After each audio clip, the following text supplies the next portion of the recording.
It's pretty interesting to see how insanely popular Red Dead Redemption 2 has become. So much to the point I believe it's the prime piece of Western themed media that exists today, completely dominating the genre. You got guys like Kai Cenat and IShowSpeed putting on a silly cowboy outfit to play some GTA with horses for their fans, only to find themselves crying over a fictional thug, murderer cowboy that they came to love as a human being. It's kind of insane to see. Hell no, bro. I don't give a about this lion. And today, I want to take a look at how this game does it. Red Dead Redemption 2 released 6.5 years ago. Jesus. For PS4 and Xbone, and is a direct prequel to 2010's Red Dead Redemption. You eat babies. Telling the story of the fall of the van der Linde gang through the eyes of its most loyal member, Arthur Morgan. The guy on the cover who's always pointing a gun at you and looking real angry. And the game is a massive and extremely detailed open world that has 5 fictional states for you to explore. Amberino, New Hanover, Lemoyne, West Elizabeth, and even one half of the original Red Dead Redemption's map, with New Austin being fully explorable. Although it's not available until the epilogue, as the entire area is on lockdown. But I'll talk more about the open world later, as we gotta set the stage of this game's massive story. When starting a new game, it's the year 1899, and the age of outlaws is in its twilight. And we catch up with the van der Linde gang, or the VDLG, hauling wagons into the grisly mountains of Amberino State, hoping to escape local law enforcement and Pinkerton agents. You see, the gang had recently flubbed a massive robbery in the growing city of Blackwater, as the gang's leader, Dutch van der Linde, had planned to rob a ferry coming into town, which was apparently loaded up with $150,000 worth of cash money and gold, totaling about $689 million today, adjusted for inflation. And Dutch and the gang, minus Arthur and Dutch's right-hand man, a man named Hosea Matthews, who were away working on their own schemes at the time, had boarded the ferry and attempted to rob it. But the robbery went south fast, when a huge amount of lawmen and Pinkertons showed up to stop the robbery, quickly overwhelming the gang. Now, the finer details of the robbery are left intentionally vague throughout the entire game, and we come to know the event only as the Blackwater Massacre. But from what we hear about it throughout the course of the game, we can assume that the VDLG killed dozens of coppers and pinkies in their escape. But the gang took some severe losses as well, with 3 members of the gang, Matt Callender and female shooter Jenny Kirk, dying in the robbery, and Davy Callender was fatally shot in the gut, dying from the wound as the gang escaped into the mountains. And another member of the gang, Sean McGuire, was either captured or killed, and our guy John Marston even took a bullet in the arm, but he shook it off pretty well.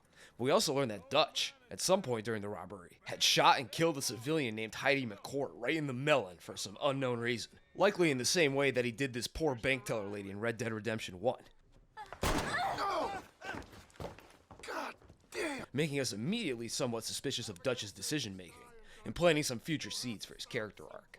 But bottom line, even though the gang initially secured the cash, the robbery was a massive failure, and Dutch had to stash their cash in Blackwater somewhere before fleeing into the mountains, and the amount of bodies dropped in the gunfight put a massive target on the gang's backs, who, speaking of, let's introduce ourselves to the members of this weird family of murderers and robbers, because there's quite a few of them, and it can get a bit confusing as to who does what and what their role in the gang is. As the name suggests, the gang is led by its namesake, Dutch van der Linde, an extremely charismatic and intelligent man with impeccable Western fashion sense. Dude is Gucci down to the spurs everywhere he goes, but he always needs more money. Dutch fancies himself as a sort of Robin Hood or gentleman outlaw type bandit leader, wanting nothing more than to be free of what he sees as tyrannical government control and laws, to lead a life of true freedom in the great American frontier, taking from the rich and giving to the poor. And themselves, of course. Well, at least that's what he claims he believes in. His second in command is an older fella named Hosea Matthews, a lifelong conman and master shyster. He and Dutch formed the gang when they met by chance near Chicago and tried to simultaneously rob each other. Hosea using his background in acting and comedy to become the gang's strongest scammer, running cons to make money for the gang through usually less violent means than some of the other members' methods. And this guy would absolutely cash out as a crypto shitcoin scammer if he was around today. Next up is the lead enforcer of the gang and our glorious protagonist, Arthur Morgan, a lifelong outlaw who's been with the VDLG since he got scooped up by Dutch off the streets as a 13 or 14-year-old orphan. And since then, he has grown to become the gang's deadliest shooter and most loyal man, having massive respect and trust in Dutch, who Arthur sees as a true father figure. Arthur has lots of love for the gang and will do anything to make sure it survives, and he's usually gruff and has little patience for nonsense, but he's overall good-natured and honorable man at his core, doing evil for the sake of his gang. But he also isn't afraid to become a demon at the drop of a hat, and mercilessly kill, loot, or rob anyone he comes across. And when it comes to the gang, The ends always justify the means, putting him at odds with the man he is versus the man he wants to be, which is something we as the player will help choose for him later on in some pretty meaningful ways. And next is John Marston, our later protagonist, and another orphan boy scooped up by Dutch much like Arthur was, becoming another loyal and effective gun in the gang by 1899. Although he's seen as a bit of a blockhead by the rest of the gang, and is constantly roasted by other members for being dumb and absent-minded. 2 days. Your John will be fine. I mean, he may be as dumb as rocks and as dull as rusted iron. You know his father's useless. Okay. And Arthur currently has some beef with John, as John had up and left the gang for an entire year in 1896, leaving behind his son, Jack Marston, who he had with Abigail Roberts, a prostitute in the gang, and his absence probably stemming from being overwhelmed by having to care for Jack and Abigail, and skepticism if the kid was even his own, as Abigail had slept with other members of the gang many times, before quitting her harlot lifestyle after becoming pregnant with Jack. And Arthur considers John's year-long vacation to be something we call a bitch move, out here in the western frontier, and he has resented John's refusal to take responsibility ever since, and Arthur isn't afraid to let John hear about it. And next up are the other enforcers and shooters of the gang. First is Bill Williamson, a large, hefty man with some slight behavioral issues, Geld him. who was brought into the fold of the VDLG after he tried to drunkenly rob Dutch. But his robbery attempt was so pathetic, Dutch let him join the gang almost out of pure pity for this disgraced former US Army soldier. But this support has made Bill an extremely loyal follower of Dutch's, and one of his most effective shooters. And next up is Javier Escuela, a former Mexican revolutionary who Dutch also scooped up, finding him broke, homeless, and starving. So Dutch helped Javier get back on his feet, and taught him pretty much everything he knows. And Javier too is now extremely loyal to Dutch, and he even took some fashion notes from the man. Dude is looking drippy with that poncho and bowler hat. And next, we got Charles Smith, an African-American native man who joined the gang not too long ago. And he's a stoic, but extremely helpful member of the gang, who's ready to take on pretty much anything the gang asks of him. Need a hunt for food or build a house from scratch? Charles is your man, and he's one of the greatest bros an outlaw could ever ask for.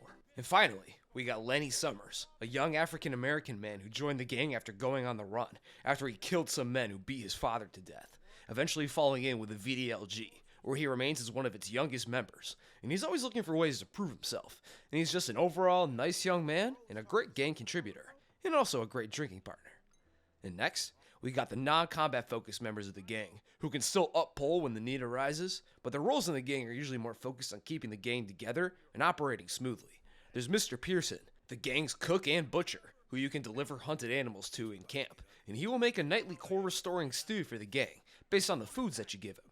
But beyond that, Pearson mostly just sits in the background, looking real girthy.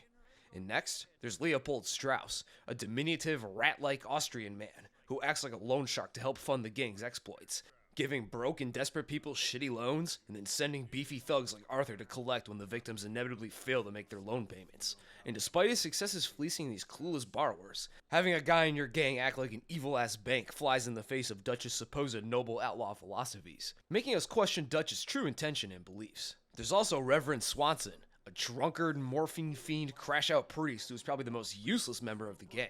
Dude can't rob or make money for shit, bums around camp all day feeling sorry for himself and getting sloshed, and the gang has to constantly fix problems he creates while off the sauce, making keeping him around seem like more trouble than it's worth.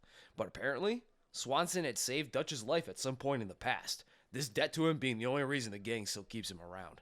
There's also the ladies of the gang, Tilly Jackson, Abigail Roberts Marston, Karen Jones, and Mary Beth Gaskill, who all help out the gang by helping with robberies and scams, along with some simple classic thievery to help the gang farm that sweet, sweet cash.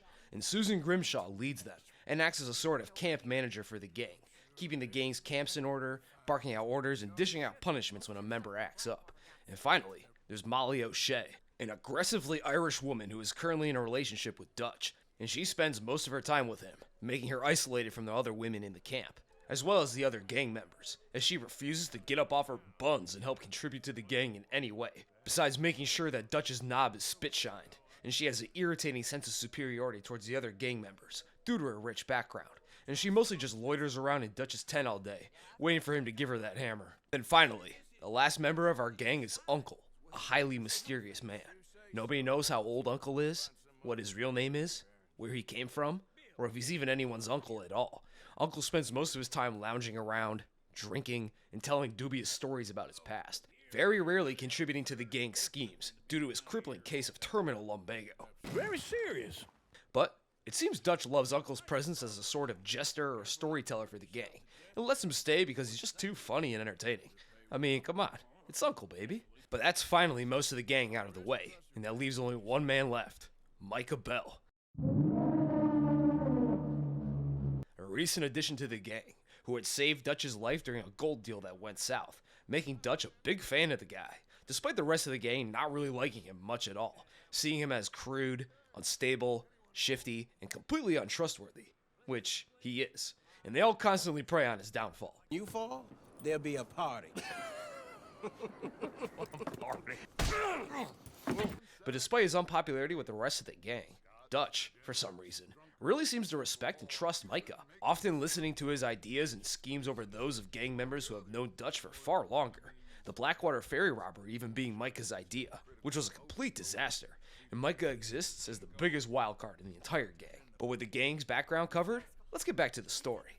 The gang travels deep into the mountains, eventually reaching an abandoned mining town called Coulter that they shack up in. Once everyone gets inside, Dutch gives the gang a short speech not to lose hope, and that together, they'll thug this shit out, showing us here that despite the massive robbery failure, Dutch is still keeping the gang together through almost sheer force of will, leading the gang to safety, and doing all he can to make sure everyone's spirits stay up in this extremely desperate moment for the gang. And the voice acting in this game is phenomenal. I don't think there's a single dud performance to be found in the entire gang, but especially Dutch's voice actor.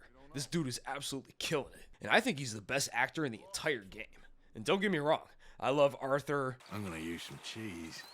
Cheese? Smellier the better. John, What is that? It's art. and Micah. Dutch said you was a big shadow cast by a tiny tree. I don't even know what that means. And all the other gang members too. But Dutch is just different here.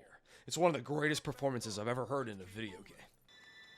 Seems our friends have gone deaf. Wake them up a little. I will get that boy back, so help me God. Right now. Dutch! Do you have my back? Always, Dutch. Before the year is out, we are going to be harvesting mangoes in Tahiti. Farmers. I had a goddamn plan! So Dutch, Arthur, and Micah then ride out to try to find some food or anything nearby, trudging our horses through the oppressive snowstorm. And the snow crumple effects here look really great. And I just know some poor dev at Rockstar had put thousands and thousands of hours of labor into developing footprint in the snow technology. We eventually come across a ranch house not too far away, and we investigate. But as Dutch is yapping with the people inside the ranch, we find that it's full of O'Driscoll boys, a rival gang to the VDLG, made up of mostly broke Irish thugs. And these guys can't aim for shit. I'm talking like real stormtrooper aim here. But they make up for their lack of skill with raw manpower. And we open fire on them after finding a body in a nearby wagon, giving us our first taste of combat. And Red Dead Redemption 2, like most other Rockstar games since GTA 4 came out, is a cover-based third-person shooter, where you attach yourself to any nearby object or wall and hide behind it, and then peek out to aim and fire at your oppositions, who are also likely hiding in cover as well. And RDR2's combat is pretty simple stuff. Just aim, fire, and repeat until all enemies are limp on the ground. And most encounters aren't super difficult, especially with that PC aim giving Arthur an 1899 aimbot to turn him into John Wick with a cattleman revolver at times. But your shots aren't just hit-scan lasers each time, and each weapon has a bloom to its shots when you're firing continuously, or when you're moving around, or get hit while aiming, which is represented by this thin circle that expands and shrinks to show you the bloom range, and your bullets can hit anywhere within that range when you pull the trigger, which will force you to wait a moment to zero your aim in and to take the shot. And it's pretty damn annoying to have your aim dot right on an enemy, only to completely whiff thanks to the bullet bloom making the bullet completely whiz by your target. But on the other end, hitting a bloom-induced trick shot felt pretty sweet to pull off in the rare cases that it did happen, where you aim for the chest and you just magically dome them instead. But this bloom gives the combat a fairly slow pace to gunfights, which pair with a mechanic that most weapons need to be clicked twice, once to fire, and again to pull back the firing hammer on your revolver, or to crank back the lever on your repeater rifle, and so on. It gives the gunplay an almost rhythmic feel. Click, boom. Click, click, boom. It's pretty slow compared to combat and even other Red Dead games, and the gunplay won't be winning any innovation awards, feeling like barely a step up from GTA 5's gunplay. And Arthur can take plenty of bullets before going down, which gives the player plenty of room for error. But as a complete package, the shooting in this game is some pretty juicy shit.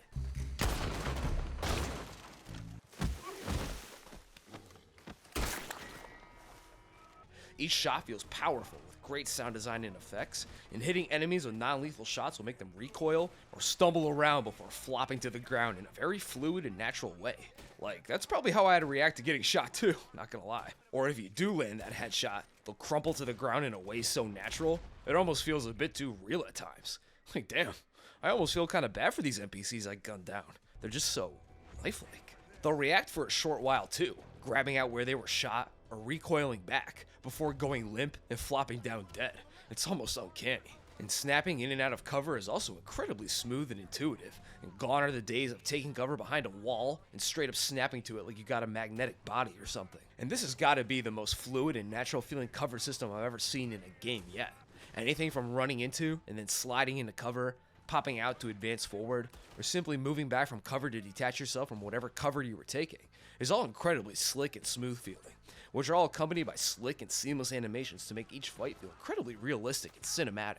And I had a lot of fun with the gunplay, despite it being pretty damn easy overall. You can use revolvers, repeaters, shotguns, sniper rifle, and even more modern pistols like the Mauser or the M1899 to dish lead death across America, which you can also upgrade and bling out with some sweet ass engravings and carvings of wolves, deer, eagles, and plenty more. And you can even give them custom golden paint jobs to walk around feeling like a billionaire outlaw. And there's even a gun maintenance system to keep up with. Although it's incredibly easy to maintain guns. Just wait until it gets caked in shit or crusted in dirt, and use some gun oil to make it as good as new. And gun oil can be easily purchased, looted in the world, or found on bodies. And you'll never have to worry about this system too much. And there's also, of course, the classic Red Dead mechanic of Deadeye to help make combat even easier, where you slow down time, tag enemies for each bullet your gun can hold, and then let her rip and open 6 new orifices on the unlucky bastard on the receiving end of your revolver. Now, Deadeye has always felt pretty OP to me, making Arthur a damn Terminator with bullet time in an already pretty easy third-person shooter can completely trivialize some combat encounters when any thug or thug squad you come across can be gunned down before they can even get a howdy mister off. And popping Deadeye will automatically refill your ammo without having to reload, and Arthur can just manifest the bullets into his gun or something, so you can use it and take one shot as a quick reload tech.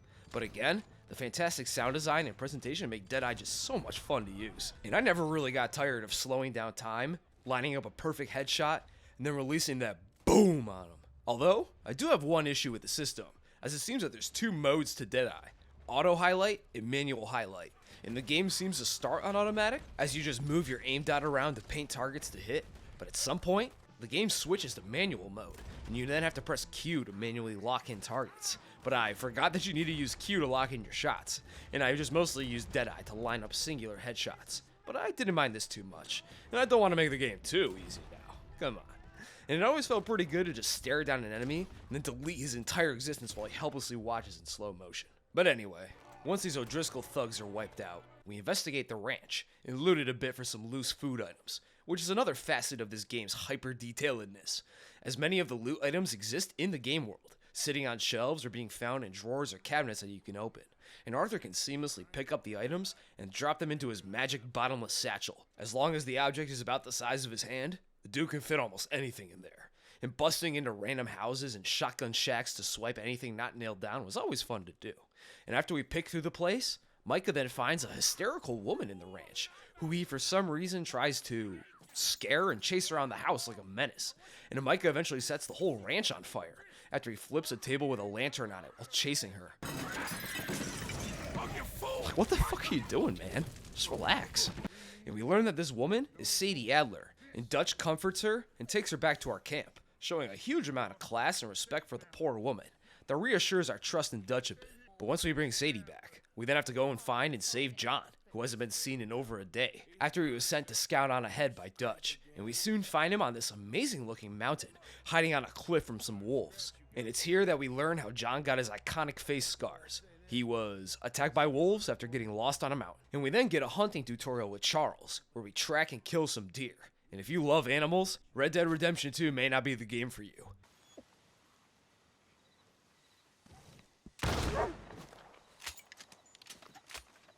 As if you can find an animal, you can also likely kill it and skin it.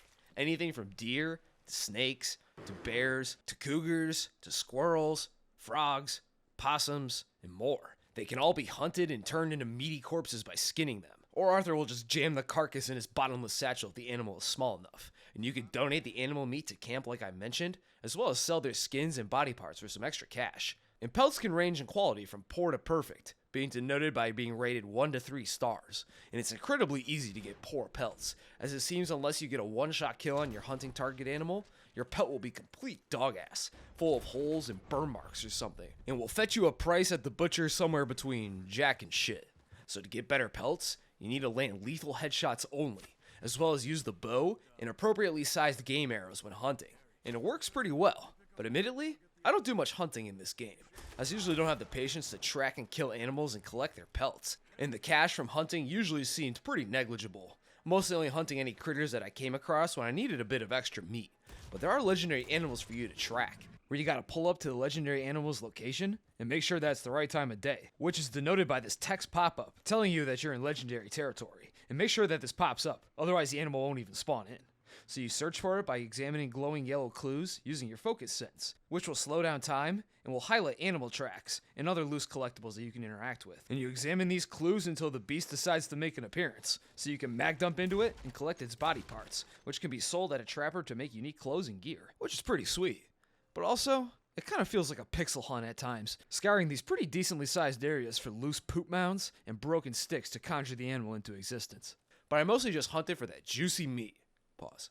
Because collecting animal meat and cooking it at your makeshift campfires are the best way to restore your health, stamina, and deadeye cores, which you'll want to keep high to make sure you have the best regeneration at all times, which adds some very light survival elements to Red Dead Redemption 2, as having drained cores makes regenerating your deadeye meter, stamina, and health take ages, and if you don't have any fresh meat, no worries, as you can hunt and loot for canned foods, candies, cigarettes, and booze as quick items to use to restore your cores, which are very easy to find in camps or cabins, or just purchase them at gentle stores if needed. And you'll really not need to worry about the cores as much as you think you might. They're very forgiving, actually. But once that's all done, Dutch rounds up his best shooters, and we move to attack a nearby O'Driscoll camp, as Dutch thinks the O'Driscolls want to take him out. But he also heard about a potential scheme to rob a train that'll be passing through the mountains soon, so we move out and pay a visit to our beloved Irish hops. And once we kill around 20 or so O'Driscolls, we steal their dynamite, plans, and loot their corpses for loose alcohol and silver belt buckles. And this game probably has the sleekest looting animations I've ever seen. That little jingle when Arthur plucks something off a corpse feels so good to hear. And on the way back, we kidnap and lasso up a straggler O'Driscoll, a lad named Kieran Duffy, and take him back to camp for some cock and ball torture. What do you want from me? But once that's all done, Dutch decides he's going to steal the O'Driscoll's plan to rob a train passing through the Grizzlies. This train belonging to the notorious industrialist Leviticus Cornwall, an Andrew Carnegie / John D. Rockefeller type Gilded Age robber baron, who became hyper rich off his various businesses like oil and rail. And Hosea isn't a fan of this plan to rob Cornwall at all, though, as Hosea fears that Cornwall will retaliate against the gang hard, using his vast resources. And not only that, the gang ought to be lying low for now, considering the whole Blackwater massacre thing that happened not too long ago, and there's still a ton of heat on the gang. But Dutch isn't budging. He's gonna hit this lick come hell or high water, and tells Hosea to shut up with that futtery. So we move out and rob the train by jumping onto it, and shooting our way to the front, even beating up the engineer in the process. So we stop the train, and make Cornwall's goons shit themselves a little, mag dumping into Cornwall's armored train car. And once inside, we rob some bonds from the luxury car, and Arthur can choose to either kill or let Cornwall's men go, introducing us to the honor system of Red Dead Redemption 2. Your honor is based on how you conduct yourself throughout the game, gaining honor for doing honorable deeds throughout the game, like helping NPCs by giving beggars money, giving snakebite victims medicine, and helping travelers and townspeople with their myriad of randomly generated problems, like giving them free rides into town, freeing them from bear traps, or retrieving lost horses for them, and lots more, along with making honorable choices during quests, like sparing NPCs you have the option of killing, and a bit more that I'll discuss later. But on the other end, you can lose honor by acting like a thug outlaw, killing NPCs, killing horses and animals people own, and stealing, robbing, or looting corpses of non-hostile NPCs will all give you negative honor hits, which are denoted by these little circular icons, with a white Arthur face for positive honor and a red skulled Arthur face for negative honor, which are coupled with very distinct sound effects for each. And if you watch my Metro video, the honor system here is a lot like that series' moral point system, except in Red Dead Redemption 2, you actually have a scale that you can pull up at any time to see where your current honor stands. Thank you, Lord. And honor has some minor latent effects all throughout the game. Having high honor gets you better shot prices, and low honor makes looting corpses more lucrative, and dialogue will be different in some cutscenes, depending on if you have high or low honor. But honor's most important impacts are mostly story-based, which I'll talk about more when we get to that. And until a certain point in the story, your honor isn't too important at all. But for now, I let Cornwall's goons go, and give Arthur a little honor boost. And with these bonds in hand, and with the weather finally looking good, the gang decides to move on from Coulter. Hosea is saying that we can shack up at Horseshoe Overlook near the town of Valentine, and we head out to the tune of Mountain Hymn, the game's beautiful world opening up to us for real now, and it's such a gorgeous song too. The soundtrack in this game is just so damn good. Yeah, broke the goddamn wheel. But we make it to the warm wilderness of Horseshoe Overlook, and Dutch gives a speech about the gang earning their keep, and this introduces us to the donation box and gang camp systems, where you can donate cash money or valuable items to the camp for some honor boosts. And if you donate semi-frequently, Arthur will make the rest of the game look like broke bums in the ledger, where Arthur donates expensive pocket watches, gold rings, and stacks of cash, while the other members donate useless junk like bat wings and shitty silver belt buckles, and Arthur is hard carrying the VDLG. And we can use our gang funds to purchase upgrades in the ledger that will provide better food and ammunition for Arthur to pick up in camp, completely free of charge. And we also get introduced to Arthur's 10th home base, where we can sleep and shave Arthur's constantly growing beard, and check his mail when relevant. And the gang camp is a great place to get huge amounts of extra dialogue and interactions with the gang, to really expand on the relationships and inner workings of the VDLG. You can play games, go on side missions like house or stagecoach robberies, go hunting or fishing, or sit around the fire and trade stories.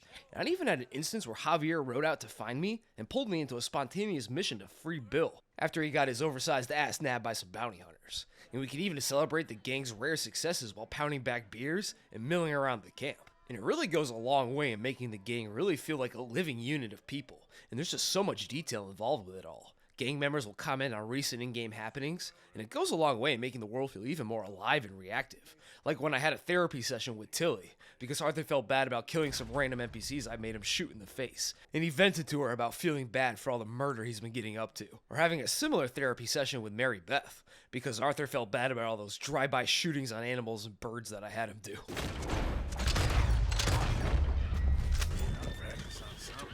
And it's really impressive how reactive these camp encounters can be, although you have to be willing to play the role a little and make frequent stops into camp to enjoy this side content, as the camp can also be very easily ignored if you want, as the bonuses you get like extra ammo and food aren't super consequential for success, and you can have Arthur be a total gang deadbeat if you want him to be, and you won't really feel any negative effects for it gameplay wise. But with that, we're finally cut loose into the open world, as the entire first chapter of the game had us stuck in the mountains following Dutch's railroaded lead. But now, we're pretty much free to go anywhere and do anything we want. Unless you want to go to Blackwater and beyond, as Arthur will get smited by God if he gets too close to these restricted areas. And although Chapter 1 is a fine tutorial for a first time playthrough, it has some pretty good moments, and it gets you real comfortable with the gameplay feel and mechanics, and it does some solid work setting up the gang's characters, motivations, and interpersonal relationships. But I really wish this section could be skipped completely on subsequent playthroughs, because once you've done it once, it's mostly a total chore to get it over and done with again. But luckily, PC gamers can just download a save file mod to skip all that bull jive. But console gamers probably don't have the same luxury though, unfortunately. I guess just make a permanent save at the end of Chapter 1 or something, and load that up whenever you want to restart. But this is reflective of the game's actual biggest problem, and that's the fact that this game has a lot of downtime. Whether you're either watching cutscenes, being led around from one place to another, following your heavily railroaded quest objective, or just simply traveling the large map to go from point A to point B. There's just a lot of time where nothing is really going on, which can get pretty boring, or it can just feel like a total slog as you move at the game's predetermined pace, going in its predetermined direction until you run into the content that's waiting for you at the end of the road. The game at least tries to fill these slow moments with plenty of great dialogue and character interactions, and some of the best lines are told while traveling. I see all those mouths we gotta feed, and I dream too big, caring too much. caring too much. There's no such thing. This is horse shit from both of you. And as well as, of course, you can just take in all the beautiful scenery as you travel. But for Red Dead Redemption 2, you'll need to have some patience for its slow pace, no matter what. So just be prepared for that classic Rockstar traveling downtime and extended dialogue. But after like 2 hours, we're finally free. And let's finally take a look at the game world. And holy shit, by God, that is beautiful. And it shocked me in 2018 playing on my crappy college TV, and I'm still captivated today at just how goddamn gorgeous this game can get at times. Whether you're hoofing it through the Heartlands, going up the snowy grizzlies, shucking through the swamps of Lemoyne, getting big in the valley, or trying not to get disemboweled by inbred cannibals on the slopes of the Kamasa River, Red Dead Redemption 2 looks incredibly striking and beautiful, pretty much everywhere you look. And this game, despite being almost 6 goddamn years old, is still probably one of the best looking games available. And in my opinion, it's still the best looking game available today when it all comes together. Like when the amazing sunset lighting effects shine warmly over that sweet looking geological formation in the Heartlands, or when the hot rays beam through the thick trees, or when the moon rises into the sky, casting you and your horse into a silvery shadow that rides in the night. It's really just unbelievable to look at. And the distant landscapes look especially good. Being able to hike up a mountain and see the sprawling detailed world before you, or looking up at the distant jagged mountain peaks, or looking out over the Heartlands to see Saint Denis glowing softly in the distance, the game's art design absolutely comes alive in these moments, and it can straight up look like a digital painting in the right lighting. And anyone who says video games aren't art is out. Now, that's not to say that it's completely perfect, of course. Some textures look pretty muddy and crusty up close. Tree branches, leaves, and shrubs can look pretty chunky, and there's the occasional visual glitch of characters popping out of existence, or just doing things they really shouldn't be doing. And lots of non-main character NPCs look like they're humans that were made of bread, who didn't bake in the oven long enough, and were then later dropped in dirt. And it seems that Rockstar spent all their polygons on Arthur's chiseled mug. But mind you, the Rockstar devs had to get this game running on a base PlayStation 4, so some assets will look fairly dated under closer inspection. But it all comes together extremely well. Like, I seriously can't get over how awesome this game looks 90% of the time. And the lighting effects here may still be the best out of any game ever. It gives the art direction a great sense of volume and depth that enhances almost every aspect of the graphical presentation. What a beaut. Now, I can glaze this game's graphical presentation literally all day, but for now, I'll let the footage speak for itself. But to get around this beautiful world, we have a need for steed, as most of your traversal will be on horseback, and for the most part, the horses work just fine. Just hop on, spur the booty a bit, and off you go. Not too fast, but not too slow. And it works well about 95% of the time. But that other 5% are what I call horse mishaps.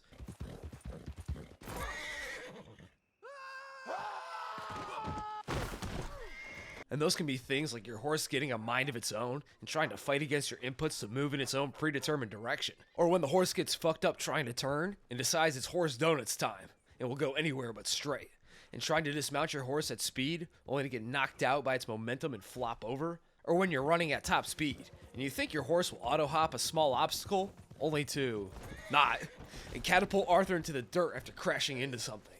And I also managed to make my horse do a massive moon jump after trying to jump a short ledge. And it doesn't happen often, but the horses can sometimes just go completely rogue on you and run off in its own direction, leading to a few goofy moments as you tear a path of destruction through a town as your horse brutally tramples any poor soul who gets in your way. But moving on from mishaps, horses are also mobile storage units too, as you store your entire weapons arsenal in your horse's bottomless saddlebags. You need to be on or standing near your horse to access and equip your long guns, or when you need to change outfits quickly or grab any other equipment. Horse has it all. Horses also have a bonding and care system where you can power up your horse's health and stamina by being buddies with it.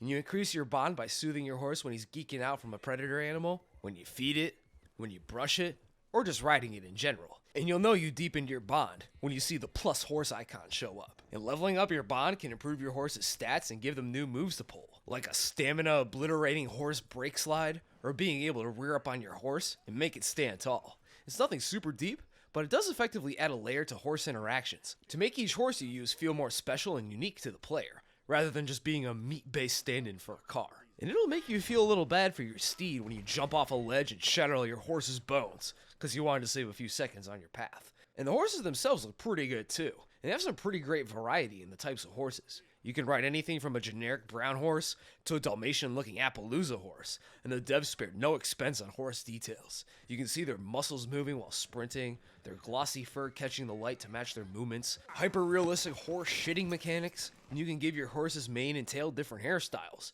And there's even reactive horse nuts that will shrink or grow with the temperature. Imagine being the guy who coded this for a living.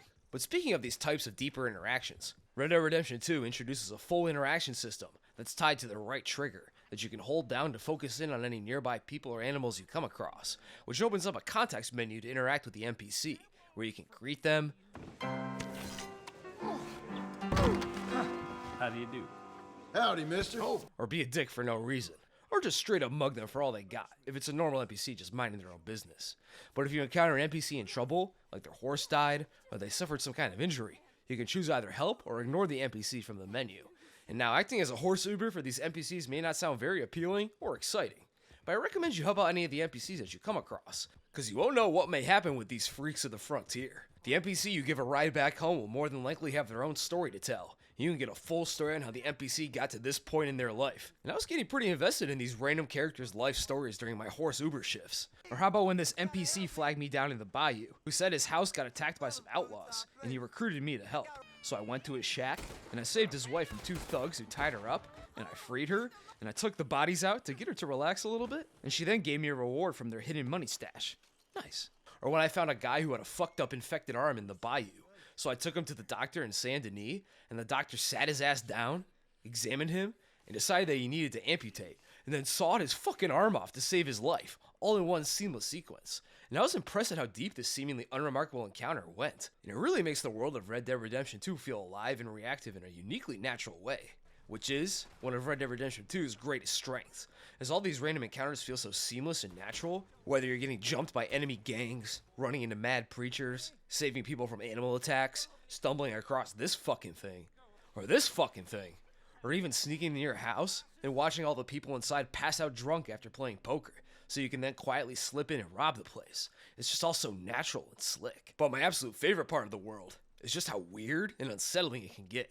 Rockstar has always been pretty weird with it, especially when it comes to side content and Easter eggs, like the GTA 4 Hillary Clinton Statue of Liberty, which has a realistic, massive living human heart chained up inside of it, ghosts, UFOs, the cryptic unsolved Mount Chiliad mural, the literal Easter egg in Vice City, and of course Bigfoot, just to name a few. But they're really flexed their freak muscles for Red Dead Redemption 2. Like this Heaven's Gate reference shack full of skeletons on beds who are all wearing matching boots, and if you go to the shack around 2 a.m., a damn UFO appears above the shack. Or climbing into a house to find Al Gore's worst nightmare strung up on a wall. Or coming across this abandoned town where every gravestone died violently on the same day, and there's a big Keep Out Plague sign on a barn door. And I remember many people thinking this was an Undead Nightmare 2 teaser. This is what GTA Online took from us. Or how you can read in the newspapers about how an athletics club out of Blackwater went missing, and you can later find the whole team dead in a mass grave in the tall trees area. It looks like we found the Kansas City Chiefs sacrificial altar. Or how about out in Rhodes? We can find this man dressed as a kid who's stuck in the gunsmith's basement, and he asks us to free him. And when we stick up the gunsmith, he takes us down to his basement, where we can then free the man from his childlike imprisonment. And it seems the story here is that after the gunsmith's real son died somehow, he had a mental break and kidnapped a random man off the street and forced him to be his pretend son. And other shops can have hidden secrets as well, like the general store in Strawberry running a secret moonshine operation in the basement, or the doctor in Valentine, who lets the O'Driscoll boys run a gambling den out of the back of his shop. And to access these secrets, you just gotta find them first, usually by looking through a window, or getting a tip from some NPCs. Otherwise, you don't even have the option to access it. Or we can run to this weirdo couple who invites you in for dinner, but they drug you, do God knows what to you, and then dump you in a mass grave. And if you return to explore the home and pay the couple back. You ain't. Now keep still.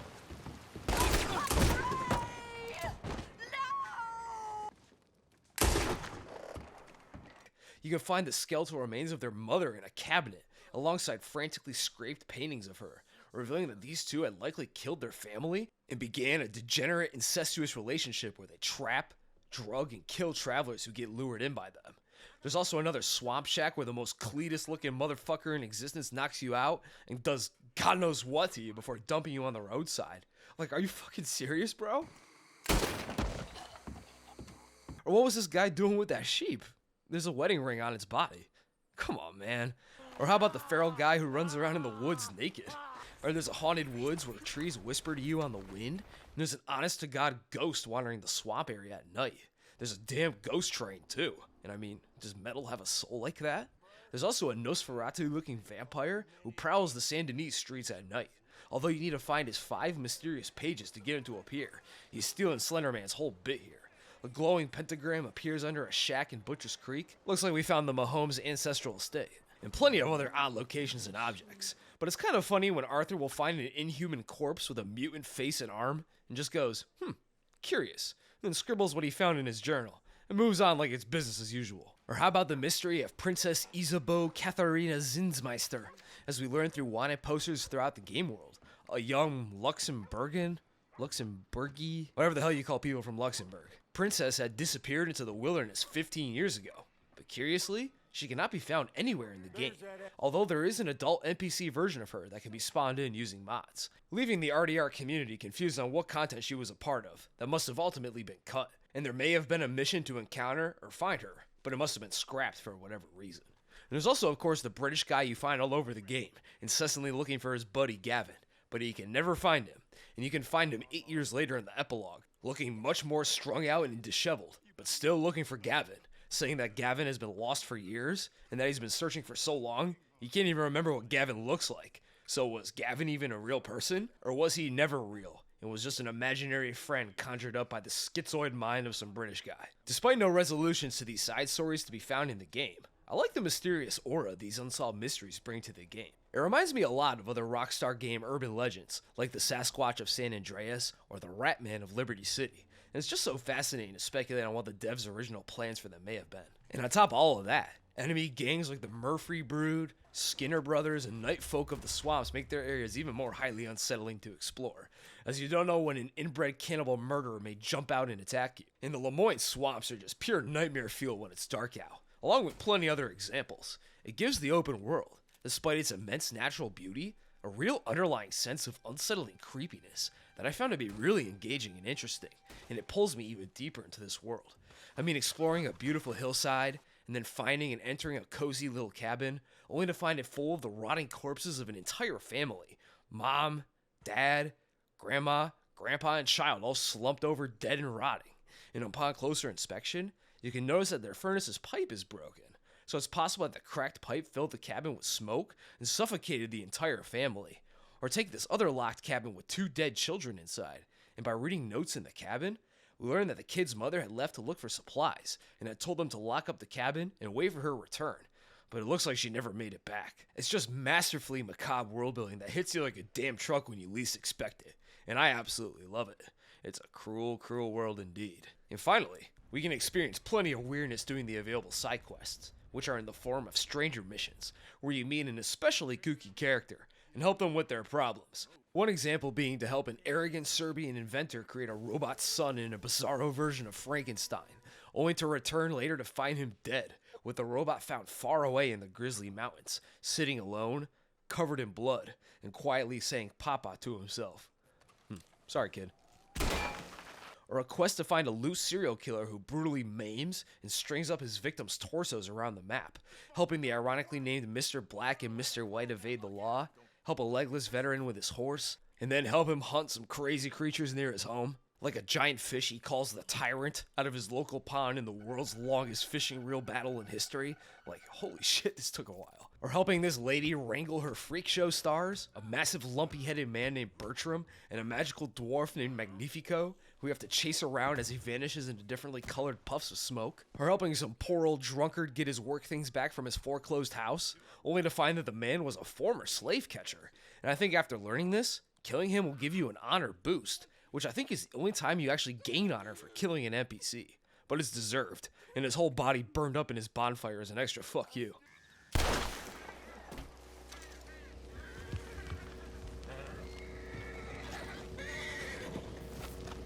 And there's several others that would take way too long to list out here. And if the stranger doesn't provide you with a small side story to get involved in, they'll likely offer you some kind of collectathon to keep you scouring the map all day long. like a lady who asks you to find 30 or so dinosaur bones across the map, a potentially time-traveling man who asks you to examine 10 odd rock carvings, a man who asks you to collect all the cigarette cards in the game, which there are like 144 of in the whole game. So you'll be buying premium cigarette packs like a Pokemon card scalper, and busting into people's houses to swipe the cigarette cards they have to complete each set. And these collectathons will keep you plenty busy scouring the map. But anyway, let's get back to the story. Now that we're set up in Horseshoe Overlook, the gang can finally get back into the swing of things, and Arthur gets up to plenty of shenanigans helping the gang out with their various dirty deeds. He has to wrangle a drunk Reverend Swanson and save him from getting run over by a train after a poker tutorial, go hunting a massive bear that can take 15 bullets to the head with Hosea, let Kieran become an official member of the gang after he helps us take out some O'Driscolls, do some loan shark thuggery for Strauss, with one of the debtors we confront being rancher Thomas Downs, who coughs up blood right in Arthur's face when Arthur starts manhandling him. Gross. Make sure you wipe that off, Arthur. And we get in contact with Arthur's old squeeze, Mary Linton, and we help her return her brother from the Chelonians, some turtle-obsessed cultists who really like cliff jumping. Turtles.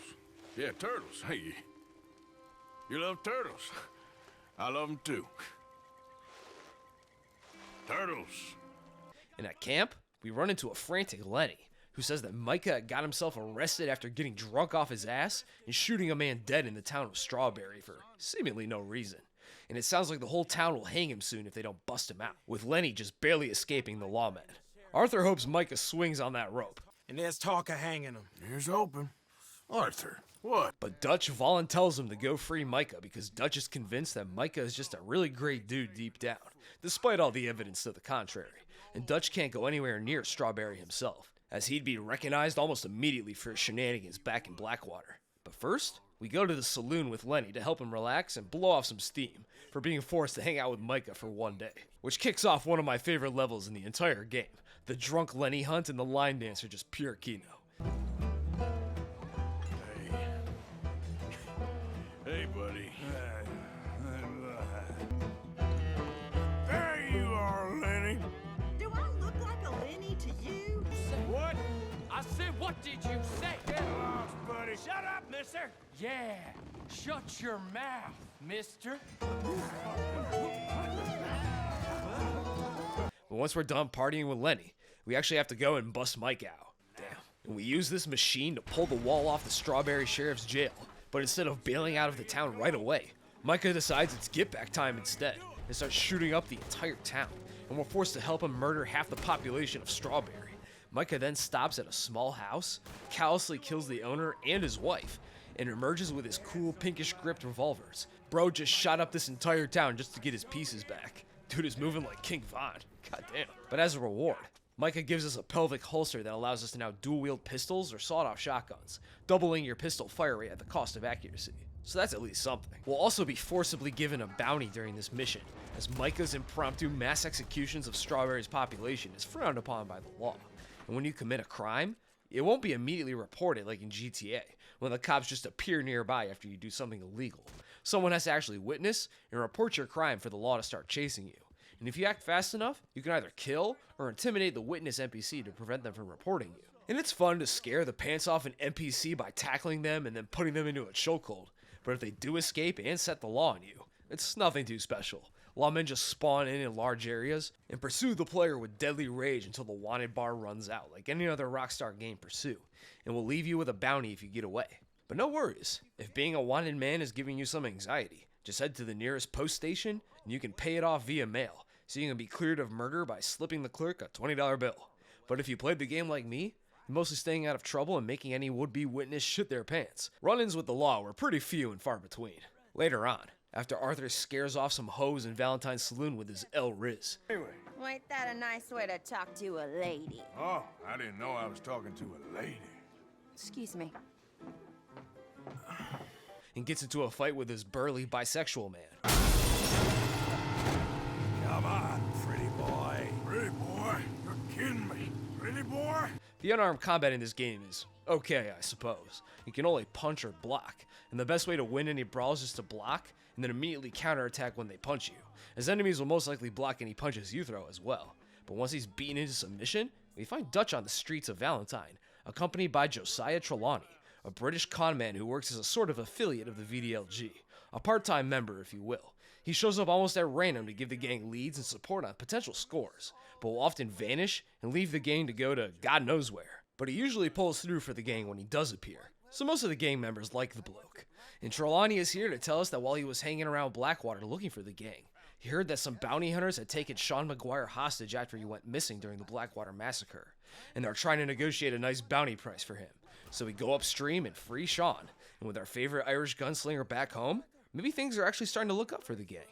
Maybe. Back at camp, Abigail asks Arthur to spend some time with little Jack, as John is being a deadbeat again, and doesn't seem to want to spend any time with his stupid chud son. So Arthur goes full unk and takes Jack down to the nearby river to teach him how to fish, where we get introduced to the fishing minigame, which is pretty simple. Cast, wait for a bite, hook the fish, pull against whatever way the fish is swimming to tire it out, and then reel it in. Very, very, very slowly. Can we crank that shit a bit quicker, Arthur? The rod won't explode if you reel it in faster, man. It's okay. But this insanely slow reeling speed just makes the pretty easy fishing minigame feel more like a slog than it should be. But while we're out here fishing, we get approached from behind by two official-looking men who introduce themselves as Agent Milton and Ross of the Pinkerton Detective Agency. In the real world, the Pinkertons were essentially cops or mercs for hire, and were most often employed by wealthy industrialists as muscle to be deployed against striking workers and unions, using subterfuge to break up unions and sabotage their meetings, to getting into straight-up gunfights with striking workers, often leaving dozens wounded or dead when these massive strikes turned violent. And they even chased after real-life outlaws like Jesse James and the Wild Bunch as well. And now they're here, and they seem to know plenty about the gang's activities, identifying Arthur immediately, saying that he's got a 5,000 bounty on his dome. And they seem to know that it was the Vanderlyn gang that robbed Leviticus Cornwall's train up in the mountains. The Pinkertons then try to offer Arthur a deal, turn in Dutch, and they pinky swear that they won't break Arthur's neck with a noose. And Milton even says that he personally killed Matt Callender after capturing him after the Blackwater robbery, which causes a tense standoff with Arthur, before they leave for now. Arthur calls Milton a rich man's bitch, and Milton calls Arthur an unwashed savage, and Agent Ross trash talks little Jack. Enjoy your fishing, kid, while you still can. This dude Ross has beef with a literal 4-year-old. Arthur and Jack then immediately return to camp, and we tell Dutch that we have government goons breathing down our necks, and maybe we should get away from here, since the Pinkertons seem to pretty much know where the gang is shacked up. But Dutch says, "But Arthur, nothing ever happens."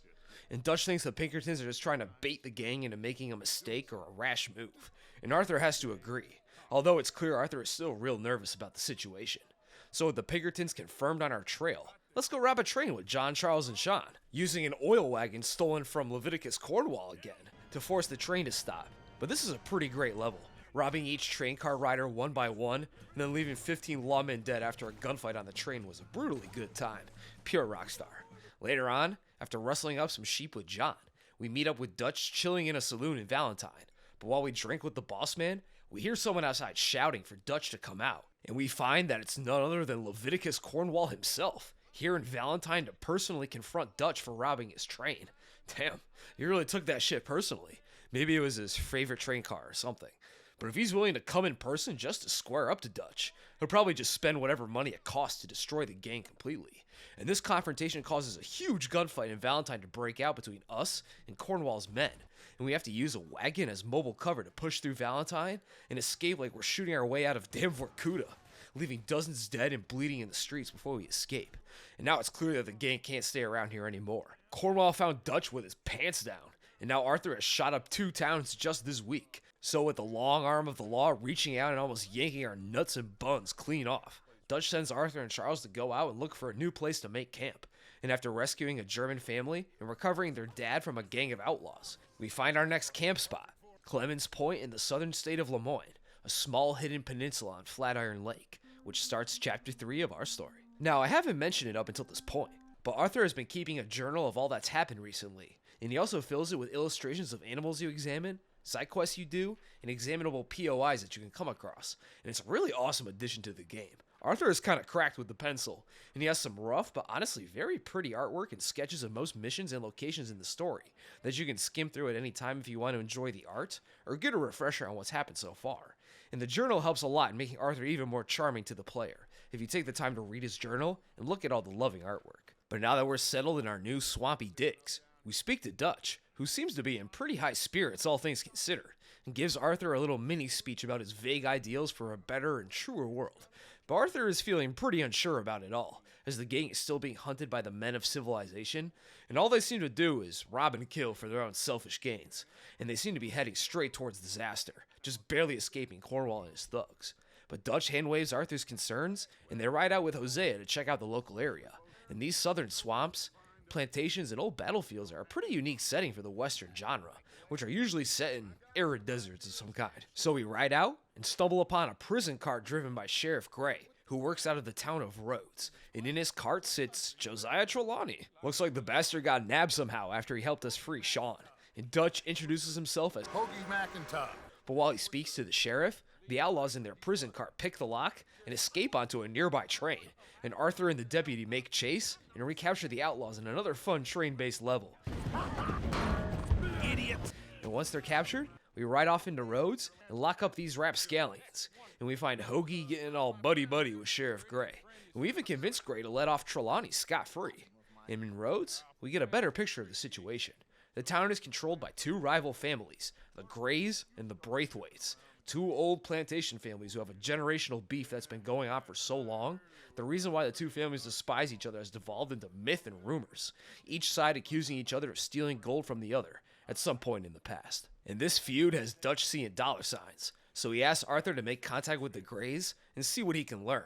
So we help Beau Gray, a sensitive young man, deliver messages to his sweetheart, Penelope Braithwaite, in a sort of Southern hick version of Romeo and Juliet. And we even help Penelope attend a suffragette rally, and we lead the ladies' protest caravan as a fun little historical activity. Arthur goes woke, but once we're done with R&J here, we find Dutch at the sheriff's office, where Sheriff Gray is getting loaded up, day drinking moonshine on the job.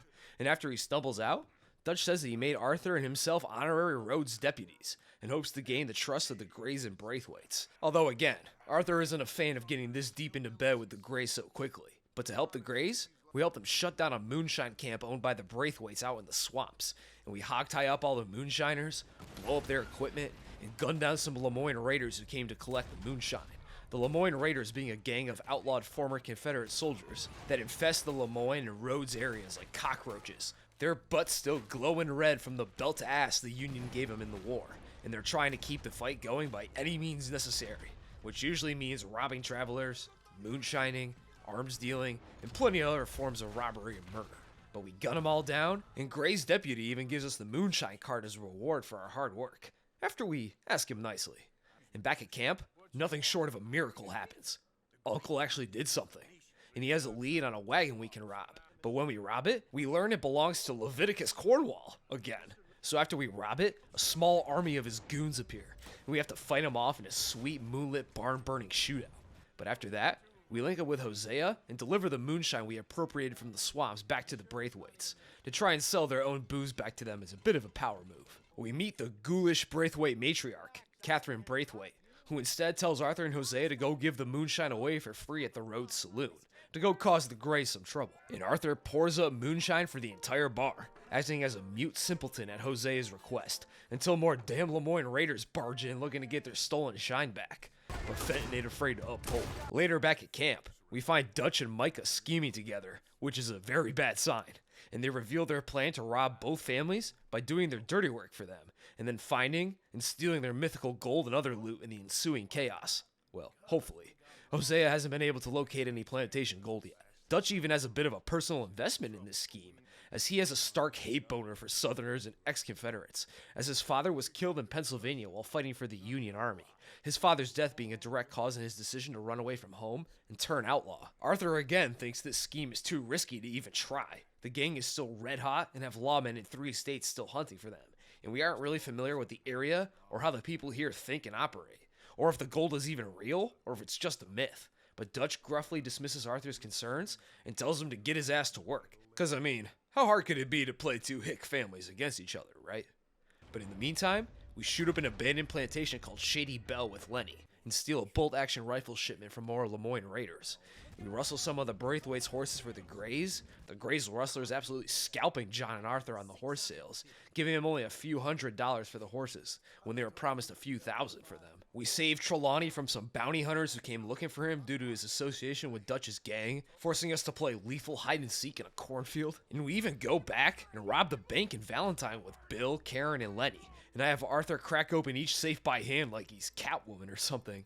But we make off with the cash and make a dash. And on the way back, we return to the Downs homestead to shake them down even more. But when we arrive, we learn that sick old Thomas had kicked the bucket shortly after we roughed him up, and the family now has to leave their home since they're now completely destitute. And this is Arthur at his absolute worst. He even threatens to kill Thomas's son for not being happy to see the guy who beat his sickly father's ass over like $40. Well, maybe when your mother's finished mourning your father, I'll keep her in black on your behalf. Arthur's probably just trying to dissuade the kid from seeking revenge on him, but still, I wonder why he isn't happy to see you, Arthur. But afterwards, we do some opera-themed stagecoach robbery with Trelawney to help lighten the mood a little bit. Back in Rhodes, we meet up with Hosea and the Braithwaites again, where Lady Braithwaite has cooked up a pretty diabolical scheme. She wants us to take a wagon full of moonshine over to the Gray's plantation, Caliga Hall, and use it to torch their tobacco fields as revenge for the horse theft, which we do by sneaking around the fields and pouring moonshine all over it. And the inferno that follows is such a sweet backdrop for the gunfight against these Gray goons. And once we torch Caliga Hall's fields, we meet with Micah, Dutch, and Pearson at the camp, where Pearson said he met a few O'Driscoll boys out on the road, but instead of shooting at each other, Pearson said that the ODBs were actually pretty chill, and they wanted to have a parlay to settle the gang's differences for good, and Micah is completely on board with this plan. Now, it's 99.9% likely that this is just a trap. We also learned that the beef between Dutch and the O'Driscoll boys' leader, Colm O'Driscoll. Colm isn't even his real name, by the way. His real name is actually Colum, but Dutch just doesn't even care enough to correct this mistake. It was a different time back then. Started because Dutch had killed Colm's brother, and then Colm had later killed Dutch's lover at the time, a woman named Annabelle. But despite the sketchiness of all this, Micah's silver-tongued Riz convinces Dutch to go, despite his less than believable motivations. And Arthur tags along to act as a sniper to watch out for any ambushes. And Dutch meets Colm, and they have some awkward conversation. I am sorry about your brother.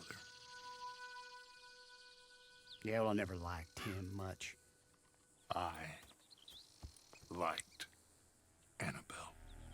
But as Arthur watches, he gets ambushed from behind and captured by O'Driscolls, and is then strung up by his feet in some root cellar, wearing only his long john jammies. Colm then comes down and tells Arthur that the meeting was all a setup to kidnap him and use Arthur as bait to then capture the rest of the gang, who should be coming any moment to free their strongest soldier, right? Right? How long has it even been? But when Colm leaves, Arthur swings himself to grab a file that was conveniently left on the nearby table, and he does some field surgery and flees on horseback out of the camp, riding all the way back to Clemens Point in a semi-conscious state, where he finally arrives, and the gang is pretty shocked to see him, and it doesn't really look like they were organizing a search party anytime soon. But remember whose idea this was? Micah's. So maybe Micah had kind of expected this to happen, and he tried to convince Dutch to leave Arthur behind, and that it was too risky to try and rescue him. But who knows? And Arthur has to take several days to recover. And I can tell it's been a while, because Arthur's beard has exploded in size between the end of the mission and now. But once we're recovered and back in action, we meet with Micah, Sean, and Bill in Rhodes. And we take a stroll through Rhodes to meet with some Grays about a nondescript job. But the town seems desolate, and Arthur is getting some real bad vibes from the place. Now it don't feel right. I could have told you. Oh, that's probably why. The Grays ambush us in town, and we're forced to shoot up our third town in the last few months. But once we survive the ambush, we confront Sheriff Gray, and he reveals that they know what the gang has been up to pretty much the whole time. And while there's no one moment that reveals our game to them, it makes a lot of sense that they caught on. Arthur was running around doing work for both the Grays and Braithwaites, wearing the same clothes each time, not really trying to hide his identity. And all this trouble in the area started very shortly after this group of suspiciously helpful armed vagrants showed up in Lemoyne. And it looks like the gang just simply got too cocky and thought nobody would put two and two together. So we confront Sheriff Gray and pay him back for capping poor Shawnee, somehow not hitting Bill with this sawed-off shotgun blast. Well, looks like the gang will have to skip town again soon. But back at camp, we learned that Jack was kidnapped while we were gone, apparently taken by some Braithwaite goons. So the gang all comes together and rides out to Braithwaite Manor to find Jack. And this level is just so fucking sick. It's great to see the whole gang roll out together at full strength, united with one goal in mind. Riding up to the manor feels like it's ripped right out of Django Unchained or something. It's absolute cinema. and this is the VDLG at its peak. And I'd be lying if I didn't say it felt fantastic to shoot up this place. It's a great way for the gang to let off some steam. But we bust into the manor and find Catherine Braithwaite after a huge gunfight. And I also love the scene of Dutch dragging her down the stairs near the sweet painted walls as she sobs uncontrollably at the sight of all her son's holy carcasses as the manor slowly is engulfed by flames. It's just even more cinema. Once outside, Catherine tells us that she gave Jack to a man named Angelo Bronte, who lives in the city of Saint Denis.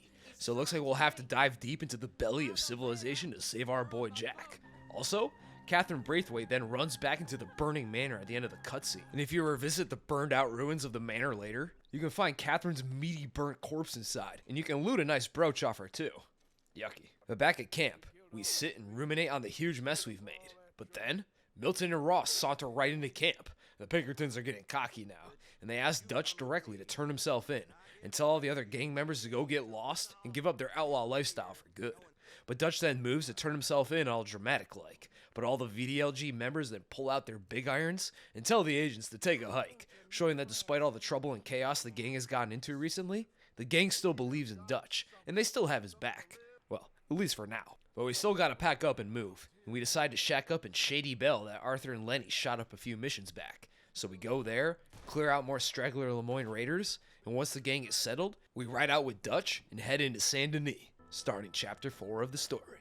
And Saint Denis is sort of a New Orleans-style city, a booming city with huge industrial zones spewing smoke into the sky all day long, French New Orleans-style architecture, and it's even got a large Chinese immigrant population, complete with a huge Chinese restaurant. It's a super interesting place that lets the devs play around with designing a turn-of-the-century southern city that's in the middle of industrialization, and it's a great juxtaposition from the wilderness that makes up most of the map. So we ask for Bronte, and once we get done chasing after some kids who steal Arthur's bottomless sack through the city, we find his mansion and get led in by some armed Italians. And it seems like Bronte is a little mobbed up, a new breed of outlaw for Dutch and the gang to deal with. And we meet the man himself, and we ask him if we can get Jack back, and the confrontation gets pretty tense. It seems that Bronte had involvement with the moonshining business that the Braithwaites were running that we shut down. So maybe he's still upset about that.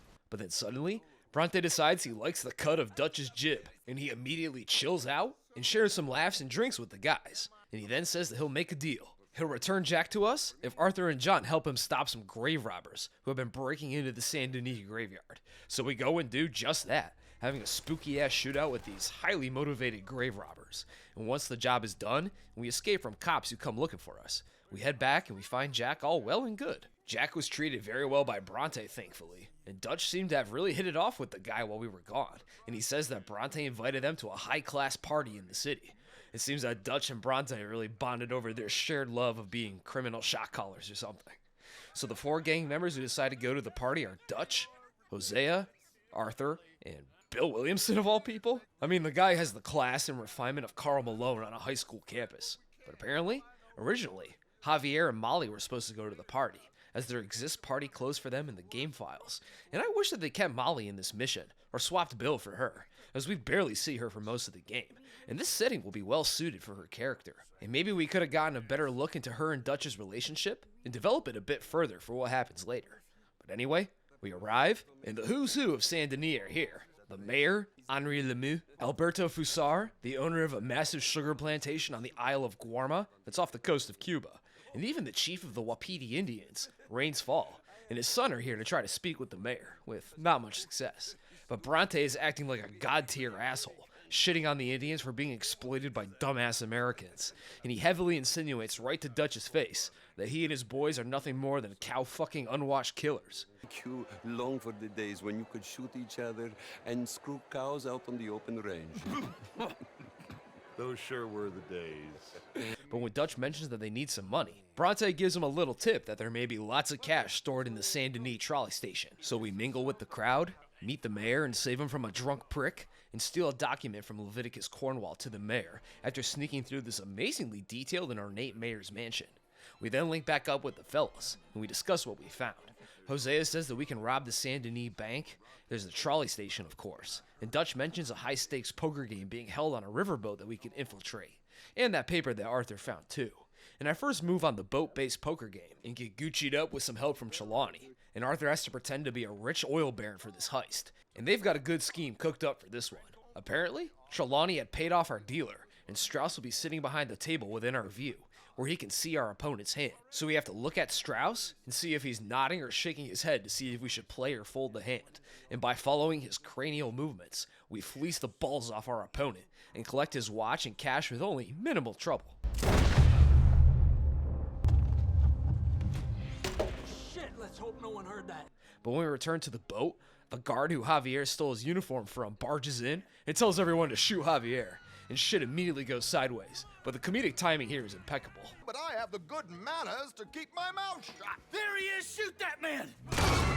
So we massacre the boat guards and escape the boat by swimming back to shore. And despite our cover being blown and a dozen or so bodies dropped, we escaped with the cash and the timepiece. So mission accomplished. We take those. Back in Saint Denis, we meet with the mayor's friend, writer, and envoy for the Wapiti, a Mr. Evelyn Miller, and the Wapiti guys we saw at the party, Rains Fall and his son Eagle Flies, who tell Arthur about their plight, despite them being moved several times already, and many of the treaties they made with the US being brazenly broken in the past. It seems that the Wapiti will be forced to move yet again, as it appears that Cornwall and his associates have claimed to found oil on their little remaining land, and Miller wants us to steal their prospecting reports to confirm his suspicions that it is indeed an oil grab. So we sneak into Cornwall Kerosene and Tar, beat up the foreman Danbury, and escape after Eagle Flies blows up an oil well as a distraction. Back at Shady Belle, we discuss the trolley station lead with Dutch, but while we scheme up with Mr. Planderland, we turn around and spot something mildly disturbing. Kieran Duffy, with his head cut off and his eyes gouged out, his severed head resting in his lap, his headless body slowly riding a horse towards Shady Belle, which is an opener to a damn siege by the O'Driscoll goons. And it's during this fight that Sadie really gets to prove herself, stabbing several O'Driscolls to death and shooting plenty more, screaming her head off the entire time and rushing right at them with zero fear. She can finally let all that femcel rage out on those ODB thugs who ruined her life, which is great to see. But this assault finally seems to have fired up Dutch big time, and he wants to immediately move on robbing the trolley station now. So we get to it. We meet Dutch and Lenny near the trolley station, and Dutch tells us about a new plan he has cooked up for the gang. He now wants to skip the country entirely, and we just need to rob this station so we can hire a boat and take the gang to Australia or Tahiti to start a new life. But Arthur is again skeptical. He doesn't even know where Tahiti is. Well, where the hell is Tahiti? South Pacific, an untouched paradise. Who lives there? Tahitians, I guess. But we need cash by any means necessary, and Bronte says they have cash here. So we mask up and barge in to rob the joint. But we soon find that the amount of cash being held here has been greatly exaggerated, and a horde of Saint Denis police officers show up to arrest us pretty damn quickly. So it's pretty clear that Bronte completely jebaited old Dutch. So we escape by riding a passing trolley and gunning down any police in our way in a fun dynamic shooting gallery. But the trolley gets stuck accelerating, and we only come to a stop after an insane crash into a passing horse-drawn cart. We then have to shoot our way through the streets of Saint Denis on foot, hijack a wagon, and kill our pursuers to escape in another huge gunfight. And this trolley crash has led to a lot of speculation in the fanbase, with many believing Dutch suffered a concussion or some other kind of blow to the head, which permanently affected his judgment and made him way more violent and unstable from that point onward, which definitely could have been a factor in his descent. And Arthur acknowledges that Dutch got his head bashed up a bit at the end of the mission, but I don't think it's the main culprit of Dutch's downward spiral, and that he just went crazy because he got CTE in a trolley crash. But regardless, the three escape, filthy and badly bruised, but still alive. And we split up our haul of about $15 each, shot up half the city, and crashed a trolley for $46. Classic VDLG shenanigans. But Dutch is seething at Bronte's betrayal, and he resolves to still try and rob the Saint Denis bank, even though the police will probably be on high alert, looking for this well-dressed criminal for a long while after this lethal and bombastic robbery.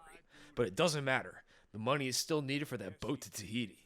Back at Shady Belle, we meet Dutch and Hosea, who are arguing over their next move. Dutch wants to go and off Bronte, but not for revenge. No, of course not. Dutch ain't no hypocrite. But to make the bank easier to rob, of course, because Bronte surely protects that banker, something with his mob goons. Yeah, Hosea hates the idea. It's too loud, it's too dangerous, and it's too soon.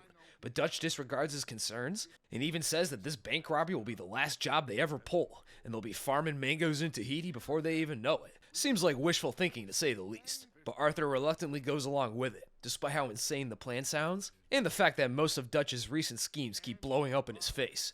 He still ultimately has to trust in his surrogate father, and other options are pretty limited right now. So Dutch leads us to the swamp settlement of La Gras, as he has arranged a boat ride out of there to attack Bronte's mansion by water. And we get the boat after an extended detour through the swamps of Bayou Enma, helping the boat's owner Thomas find his buddy Jules, who's hiding up in a tree from a massive alligator that we have to fend off.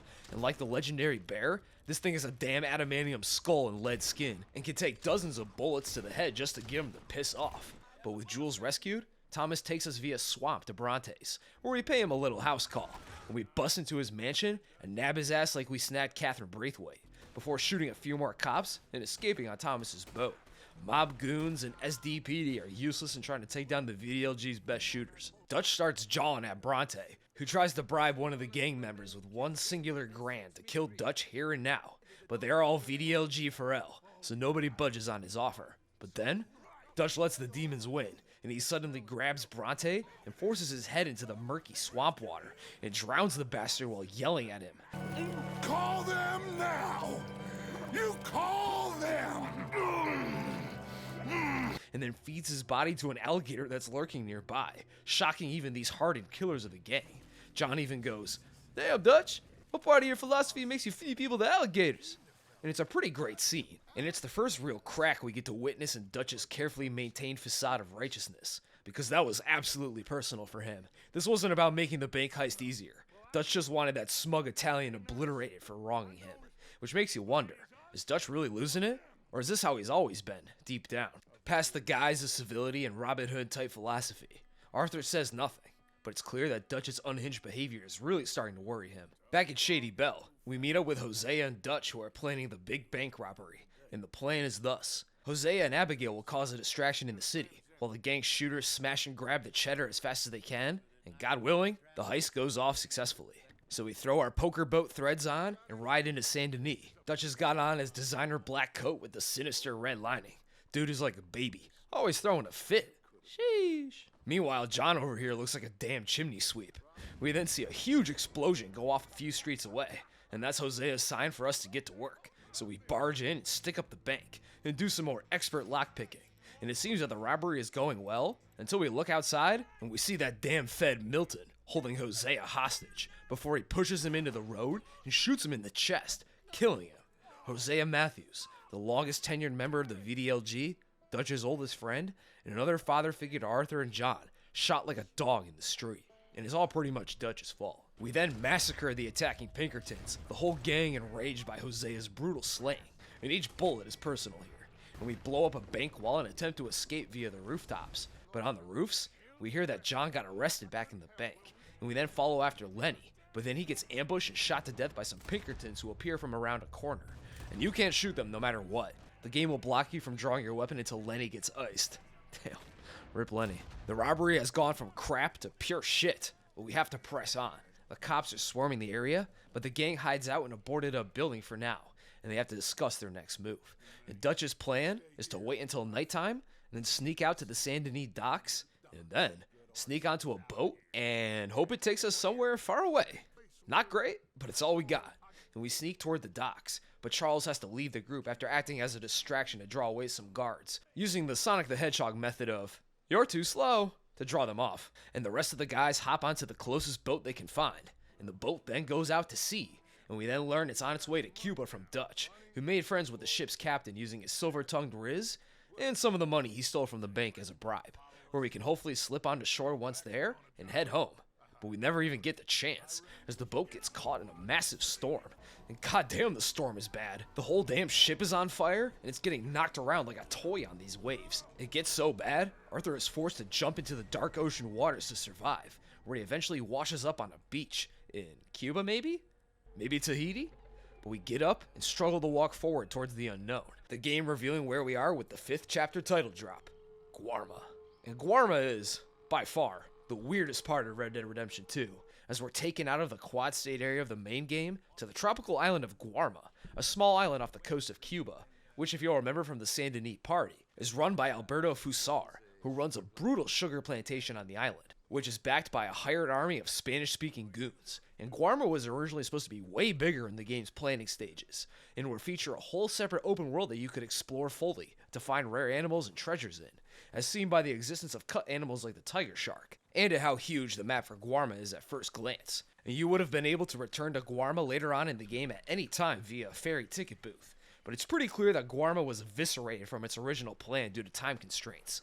So now Guarma exists as a sort of weird diversion for the gang almost, as there's very limited exploration, and the missions are very railroaded and linear, and there's only a few of them before we leave and get back on with the main quest, and it's a lot like the first chapter in terms of freedom. Anyway, we press on, and we, very fortunately, run into our fellow gang castaways very quickly at a campfire, and we get a rundown on the current situation.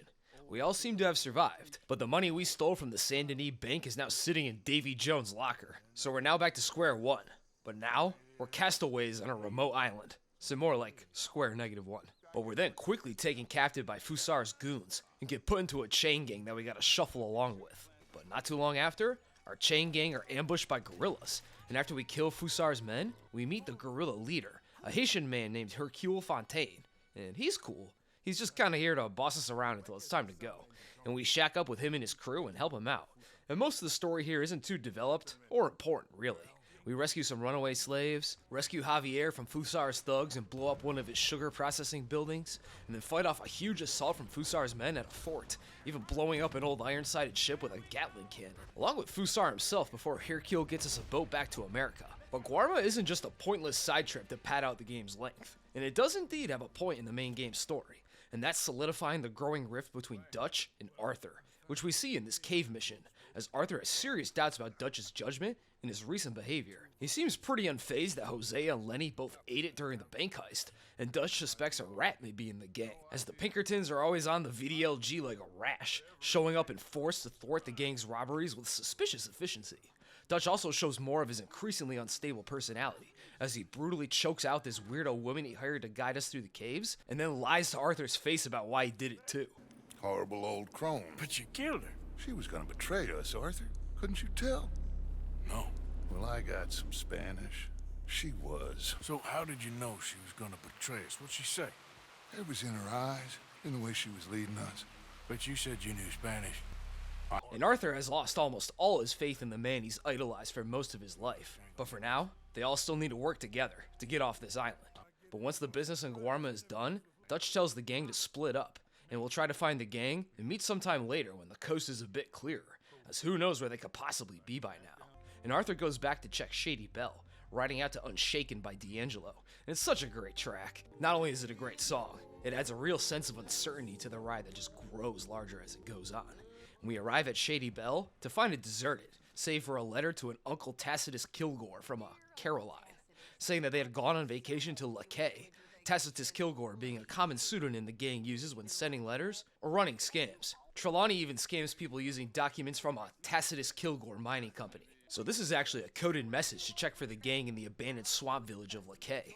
So we kill some Pinkertons who show up to investigate and reach Lakay, where we thankfully find the gang just hanging around. And eventually Dutch makes his way back here, and we learn that after the robbery went tits up, Sadie became the gang's father who stepped up and moved the gang out of Shady Belle right away and led them to Lakay, and has been protecting them here ever since, with some help from Charles, of course. And then Bill busts in all pissed off, saying that he asked around where the gang was until eventually someone told him, and then about 5 seconds after, we hear Agent Milton outside threatening us, and it seems that Bill's fat mouth led the Pinkertons right to us, and Milton just decides to open fire. Smart enough idea. No need to get cute with these guys anymore. But Arthur and Sadie get to drilling these bastards by flanking them. We even get to hop on and use the Maxim Gatling gun to make some excellent Pinkerton Swiss cheese. Delicious. But with the Pinkertons all fought off, we need to move again right away. And Dutch is stressing the fuck out. And when Abigail asks Dutch how they'll bust John out of prison, as they fear he'll be hanged sooner rather than later, Dutch just shuts her down and storms off, saying that they can't save him right now. And Abigail instead asks Arthur and Sadie to help free her baby daddy.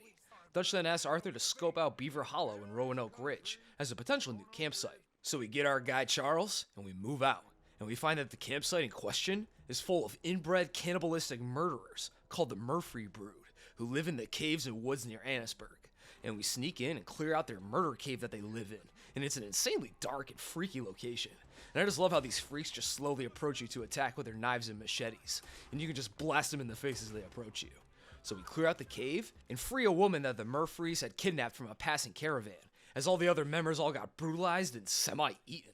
And the lady is so traumatized, all she can do is shriek and slowly walk around in a daze. And her horrified performance makes this whole situation genuinely unnerving.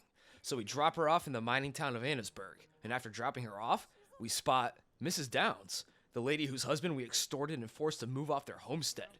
And now she's been forced to become a prostitute, and she's looking noticeably more sickly and disheveled. Yeesh, tough scene. And Arthur leaves without a word back to camp, where Dutch and the rest of the gang have set up at the mouth of the former cannibal murder cave. Comfy. But then, Molly O'Shea comes barging in, Uncle saying he found her drunk in Saint Denis, and she's pissed at Dutch for not really liking her all that much, as apparently, he stopped trying to fornicate with her, and he took an extended Guarman vacation, and she has a full-on femcel crash out. She then confesses to ratting on the gang to Milton and Ross, saying that she was the one who told them about the Saint Denis bank robbery, which is unacceptable treason if true. So she gets blasted right in the gut by Miss Grimshaw.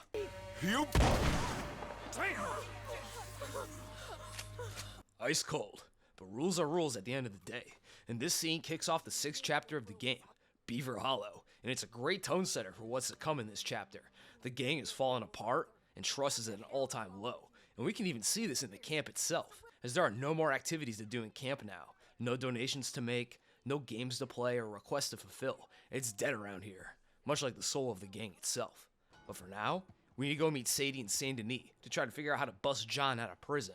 But as we ride into the city, Arthur gets a massive coughing fit out of nowhere. Oh no. Oh no, bro. Arthur stumbles his way to a nearby doctor, barely able to walk, coughing up blood on the sidewalk, and it's looking grim. But we make it to the doctor with the help from a kind passerby, who quickly examines and diagnoses Arthur with tuberculosis, which Arthur got from Thomas Downs, who hacked up bloody phlegm in Arthur's face while he was beating him up to get back his loan money. And the game subtly alludes to Arthur's infection all throughout, like how he wipes his face after extorting Thomas, and as the game progresses, he has some minor cough attacks here and there, but it's around Guarma and after that he really starts to surface. His eyes become permanently bloodshot, he looks thin and diminished, and he becomes pretty pale from then onward, and now it's confirmed. And it's bad. The doctor can only advise Arthur to get lots of rest and try to find a comfortable spot to waste away in as treatment, and gives him a syringe of morphine or something to give him a little extra energy. And this whole scene feels like buckshot to the chest, and I dreaded coming back to this point, because it puts a timer on our protagonist's life, and it makes the already devolving situation with the gang feel so much worse. And I just feel plain old bad for poor Arthur. He didn't deserve this. Well, maybe just a tad. But we are now sick, which makes food items restore less of our cores, making Arthur feel more sluggish and weak overall, as his cores drain faster and are now harder to refill. And if you try to smoke or drink, Arthur will hack up a damn lung afterwards. And it just sounds painful as all hell. Sorry, man. I need that Deadeye pack. But TB or not, thuggery goes on. We meet Sadie to try to figure out how to free John, as the prison he's locked up in is on a heavily guarded island. But no worries, Sadie's got a killer idea. We'll scout the place in a hot air balloon, of course. The balloon ride is kinda slow, but very charming. The balloon's pilot is a real character, and he tries to give Arthur a pocket egg as a snack. And also, these clouds look fantastic. And from the air balloon, we spot John working out in a chain gang at the prison, but the guards shoot at our balloon, so we gotta make an aerial escape. And we link up with Sadie while she's being chased by O'Driscoll goons, and we do some balloon skeet shooting to save her. But damn, rip the goofy balloon pilot. Sadie then says the fuzz nabbed Como Driscoll himself, and they're gonna hang him in Saint Denis, but he's escaped the gallows in the past, and Sadie won't rest until she's seen unlimited genocide on the O'Driscoll world. But for now, with John confirmed alive, Arthur and Sadie bust him out with a pretty ballsy plan. Take a guard hostage, and just walk up to the front gate of the prison and demand John's release. And it actually works. They trade John for the guard, we have to escape on foot under a hailstorm of bullets, and it's a pretty tough gunfight too. You gotta protect John and Sadie and move with them to escape the prison island via boat. And these guys lit up my buns when I fled with John and Sadie, as there's very little cover to work with. So it took me a few tries, but we managed to escape with Rip Van Winkle here and ride back to Beaver Hollow. And we catch up with John and tell him about all the misadventures and chaos the gang got into while he was in the doghouse. And we tell him that Dutch didn't even want us breaking him out at all. And then John says that when he got grabbed by police during the robbery, John thought Dutch could have saved him in that moment, but chose not to and fled. So John isn't exactly a big fan of Dutch right now either. But back at camp, Dutch is pissed to see John's scarred ass walking free, and he confronts Arthur for disobeying his wish to not save John, saying it'll ruin his great and unknowable plan. But then, John interrupts Dutch's non-binary friend while they were speaking, which pisses off Dutch, who stomps off. They was talking. They was talking. Later on in camp, Mary Beth tells Arthur that Micah and Dutch are in Ansburg on business related to Leviticus, Cornwall. So Arthur goes to meet them, and Micah kindly greets him.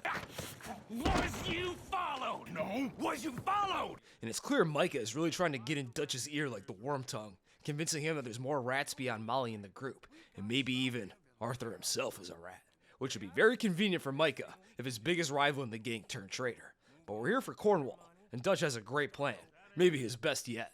He's gonna wait for Cornwall to arrive via boat and just square up to him and hope they can make a deal of some kind. Brilliant. Arthur thinks the idea sucks ass, but he still goes along with it after he makes Dutch swear that this won't be a revenge killing, as that would just cause even more problems for the gang if they offed one of the richest men in America in broad daylight. So we hide and wait for Cornwall to arrive, who chews out Milton for not killing Dutch yet, which is fair. The dude has wasted like 4 opportunities to end the gang for good so far. And once the Pinkertons leave, we reveal ourselves and confront Cornwall head on with the deal. And here's the deal. Give Dutch 10,000 smackaroos, the boat Cornwall is currently standing on, and safe passage out of Annesburg. And in return, Dutch won't kill him. And Cornwall just laughs in his face.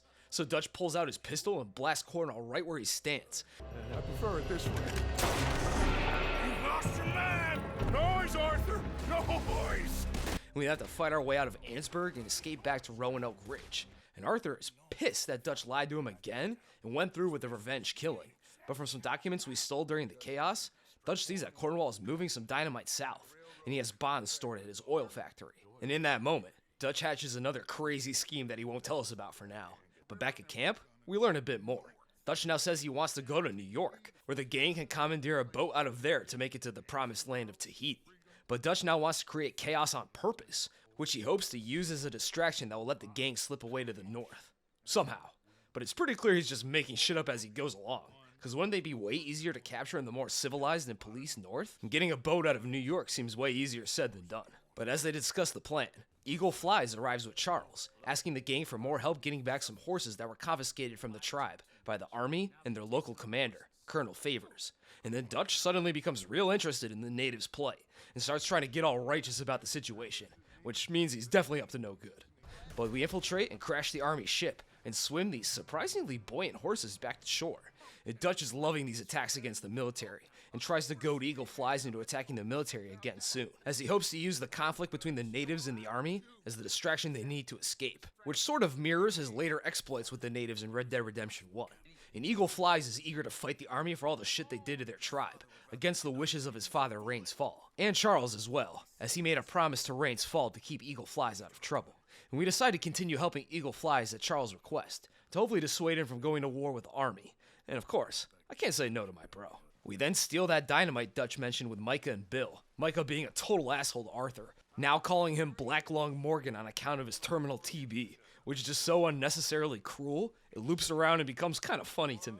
Once we have the dynamite, we meet with John and plant our ill-gotten gains on a bridge, and Arthur and John discuss their problems with the gang and Dutch. John thinks Dutch has totally lost his marbles, and Dutch now seems to really enjoy killing and getting brutal revenge on those who wronged him. And his plans just keep getting more and more dangerous and nonsensical, and he seems to be creating chaos just for the sake of it, while actively ignoring the safety of the other gang members. Because how does exploding a bridge make it easier to escape the authorities?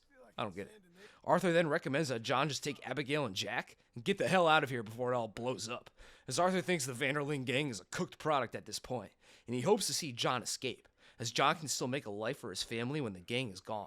And once we plant the dynamite, we have to escape a train on our pushcart, but I fucked up trying to figure out how to use the crank, and got ran over like 7 times before finally escaping.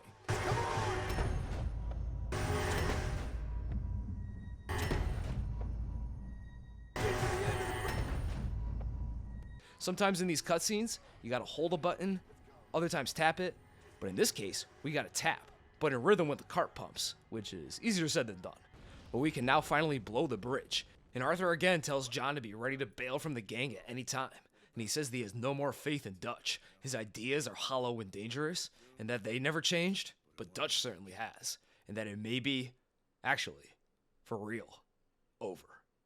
But for now, we help out the Wapiti Indians some more, visiting their settlement and riding with Rains Fall, helping them get back some sacred items the military stole from them, and robbing a carriage for medicine that was diverted from the reservation by the military, which are fine missions, but they seem a bit like filler with how low stakes they are at this point in the story. Later on, we make sure Colm O'Driscoll hangs in Saint Denis by thwarting an O'Driscoll boy's plan to free him with a rooftop sniper, and he actually gets his neck snapped this time, putting down the elusive ODB leader for good.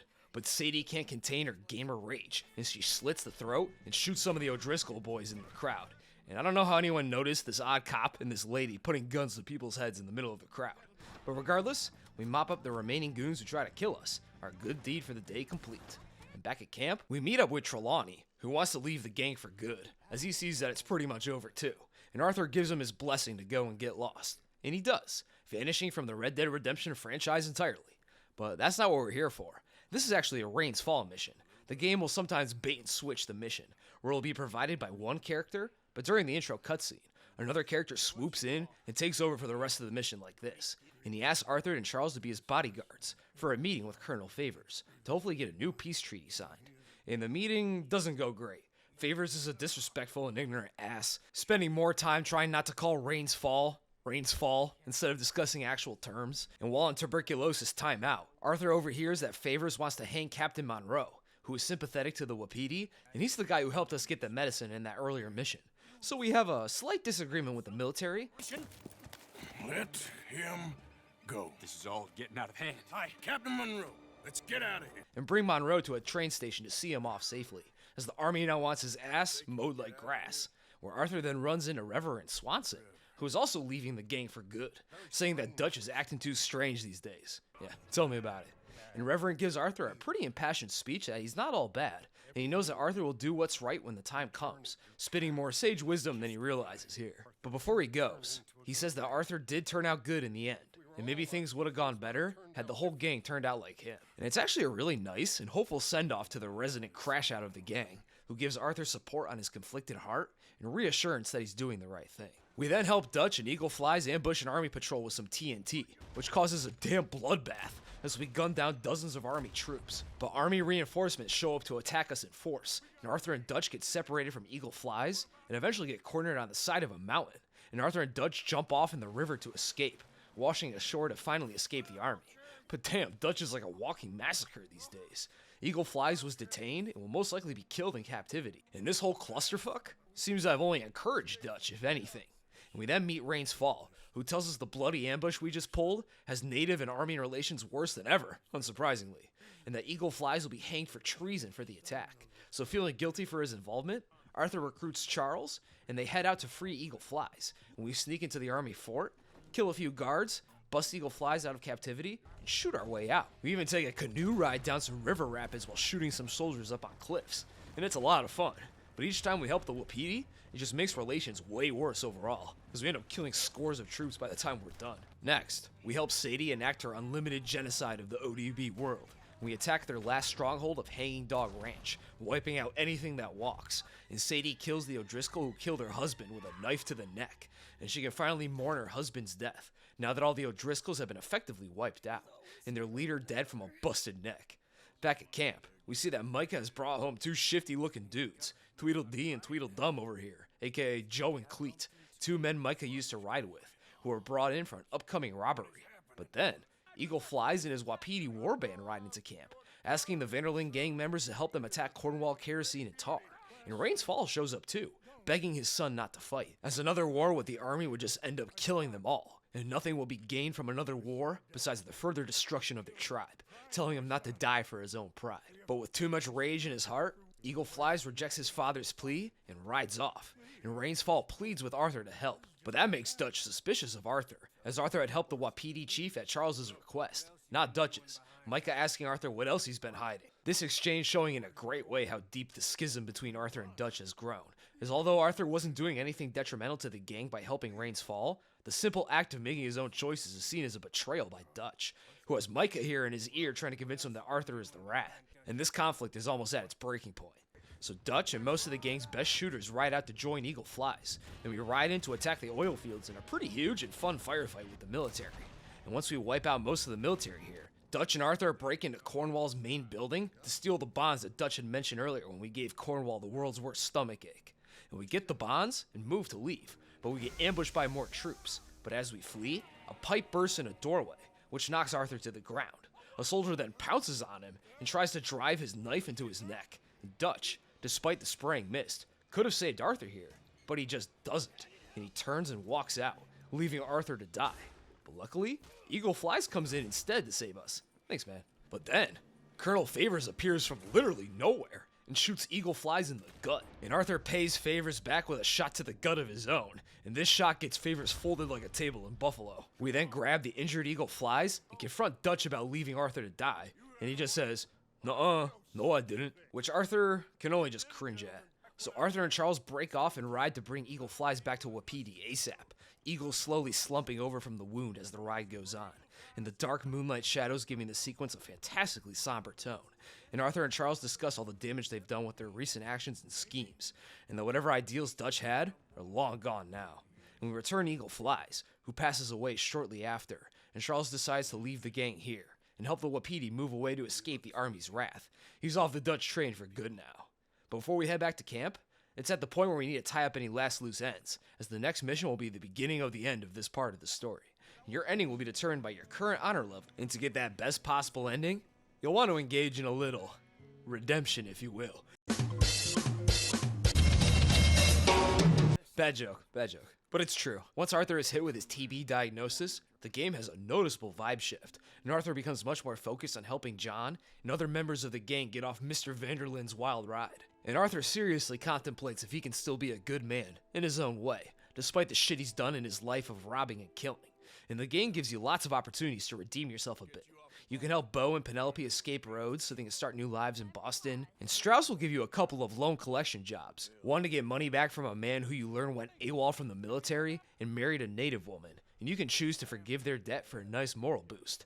And you find one of the loan clients that ended up dying, leaving only his widow and young son as debtors, which you can also forgive for a huge moral boost. And eventually, Arthur goes and does what every player wanted to do since Chapter 2. And kick that weasel Strauss out of the gang for his evil-ass business methods. And it's so damn satisfying.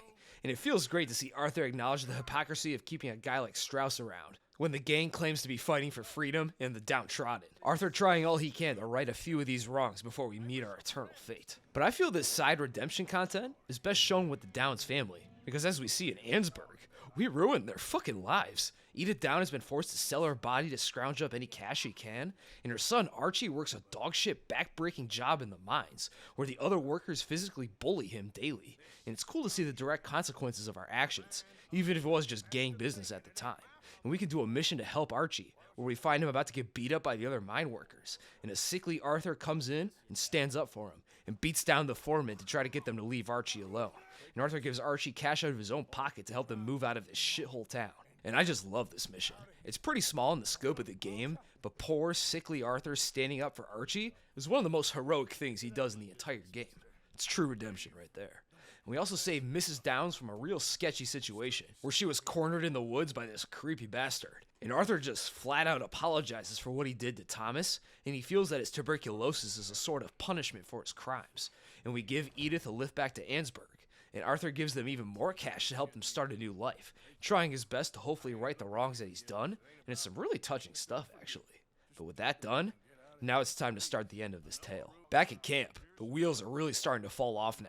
Pearson and Uncle have both left the gang while we were gone, but it doesn't matter too much, because like an addict, Dutch just needs one more score. Just one more score, man, and we'll finally be fucking mangoes in Tahiti or something. And this score is going to be on a train loaded with military payroll for the bridge that we blew up earlier. Big danger, but big reward. And Arthur, despite all the shit, will still go along with the robbery plan. But he tries to convince Dutch to let the women and John and his family leave the gang regardless, as the situation is just too dangerous. And Dutch seemingly agrees, but he seems flabbergasted that Arthur would even dare to make such a request of him. And this has got to be one of the least genuine "sure pals" I've ever heard in my life. John? Insist? Yeah. Of course, pal. So don't expect much. But we group up and board the train, getting to work killing the troops on board with John. But as we advance up the train, John gets shot and falls off the train. And Dutch says that he'll go and help John while we let that Maxim gun rip on some pursuing soldiers. But once we bust into the train's armored car, we find it's full of plenty of cash, and we hop off as the train flies off the bridge we blew up into the ravine below. Well, the robbery was a success, but Dutch returns sans John, saying that John was killed by a patrol, and that he tried, but couldn't save him. Yeah, probably gave the same amount of effort that he did back in the oil factory, which just leaves Arthur speechless. It wasn't supposed to go this way. And on the way back to camp, we run into a frantic Tilly with Jack in tow, who says that Milton and his Pinkerton thugs raided the camp during the robbery, and they had captured Abigail. But Micah immediately tells Dutch to forget about Abigail, saying that she's just a girl. And Dutch even agrees, which leaves Arthur completely shocked, as this would leave Jack as an orphan for all we know, and Abigail has been a loyal member of the gang for years. But Dutch agrees with Micah and rides off, leaving Arthur stunned by his callousness for her after all this time. It pains me to say it, Arthur, but he's right. Touch! Come on, boys.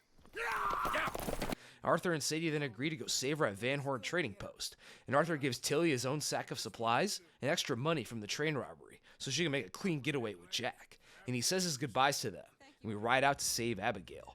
Arthur provides cover fire for Sadie, but she gets captured in the Trading Post building, so Arthur gets down and shoots his way through Van Horn, and we bust in and try to free Abigail, but get stuck up by Milton, who reminds Arthur of his offer, and reveals that he wasn't the only one they approached, and one even agreed to flip. Arthur thinks it's Molly from her final confession at the camp, but then Milton drops a truth nuke, saying that Molly never talked, and they had to eventually let her go. So was she lying back at the camp? Is being deprived of that Dutch hammer so awful a life she committed suicide by admitting to snitching when she didn't? Seems so. But Milton says that they pinched Micah after our unexpected trip to Guarma, and he's been a double agent ever since, to the shock of absolutely nobody.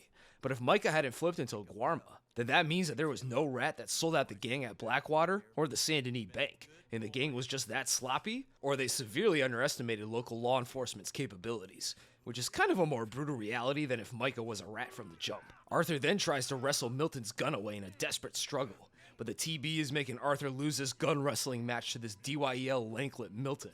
But no worries, Abigail blows the top off this prick while we're wrestling, and I knew saving her was a good idea. And we escape with Pinkerton shooters in hot pursuit. But once we're safe, we tell Abigail that John is either dead or captured, and Arthur sends Sadie and Abigail to go meet Tilly and Jack. But before we go, Abigail hands Arthur a key to Dutch's money stash, and we ride out one last time, to the tune of That's the Way It Is, as voices echo in Arthur's mind, which will reflect your current honor level, the game letting us know that our journey is coming to an end. It's beautiful, it's heavy, it's fantastic shit.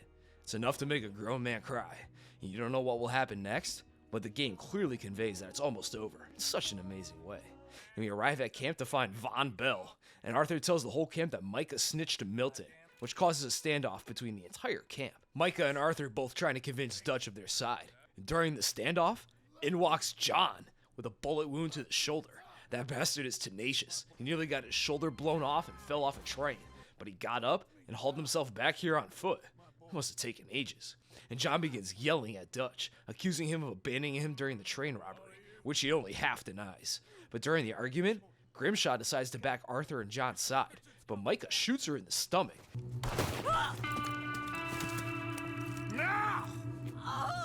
Which finally gets Dutch involved, who is weirdly unconcerned that Miss Grimshaw, the woman who helped build the gang with him and Hosea, who has been around since almost day one, is dying on the ground in front of him, again showing very little care for someone he claims to be family, making us wonder if he even cared about the other gang members at all, or if they were always just a means to an end for him.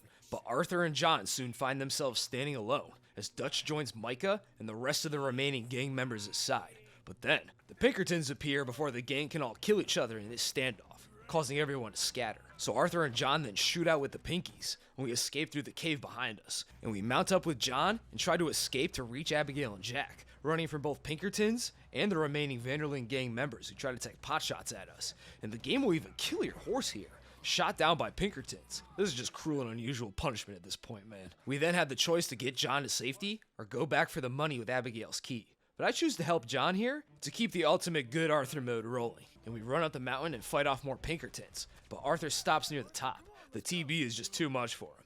And he gives John his hat and tells him to go on. And Arthur will stay back to make sure that John gets away. And John calls him his brother. But Arthur already knows that. Go. Arthur. Go to your family. Arthur! Get the hell out of here and be a goddamn man. You're my brother. I know.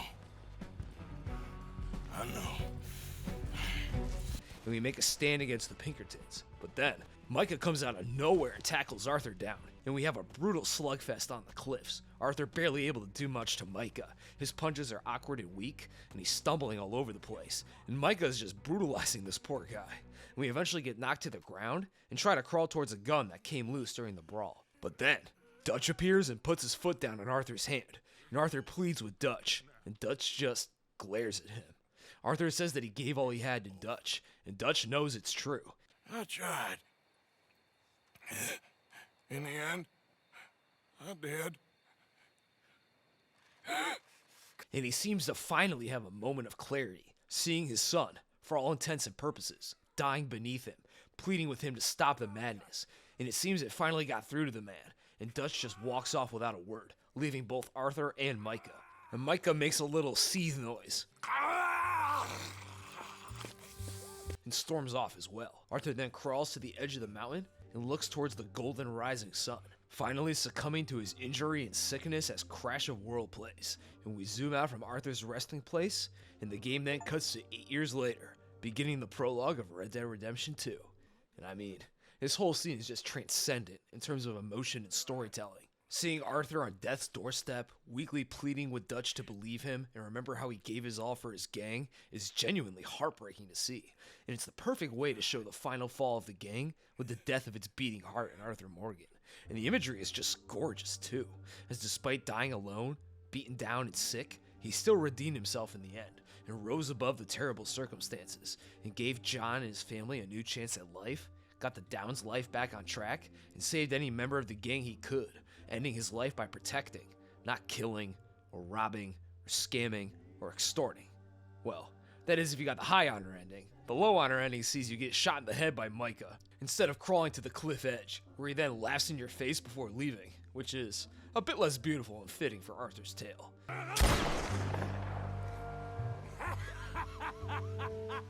But again, if this isn't art, then I'm the damn president of Eritrea. But in the epilogue, we catch up with the Marston family in the year 1907, around 8 or so years after the fall of the VDLG, back in the town of Strawberry in search of some good, honest work. And the epilogue also comes with a time skip in the world, so without exploring, you now have an all-new fresh incentive to visit any place you could think of, to see how things may have changed since Arthur's demise. And you can run into old NPCs you previously interacted with, to see how they've changed. Like how I found this kid skipping rocks as Arthur, seething about some girl, and I told him to lock in and be a good man, and try to ask her out. And as John, I met him again, angrily skipping rocks, and he said that Arthur's advice ruined his life, as the girl he liked seemed to have cheated on his ass. Or how about Gertrude Braithwaite, the mutant girl who was locked in an outhouse on the Braithwaite property, who is now a skeletal corpse 8 years later. But the biggest change is that you now get to explore the area east of Blackwater and all of New Austin. But New Austin is definitely the most sparsely filled area in the game in terms of raw content, so it's more of a place that exists as some beautiful looking fan service, rather than anything else. But besides that, any side content you may have missed or left unfinished will still be available when playing as John, so no worries about making sure all your loose ends are tied up before Arthur completes his story. But back to the epilogue. John and Abigail are arguing over a recent incident where John had shot someone, which forced the family to leave and find a new home.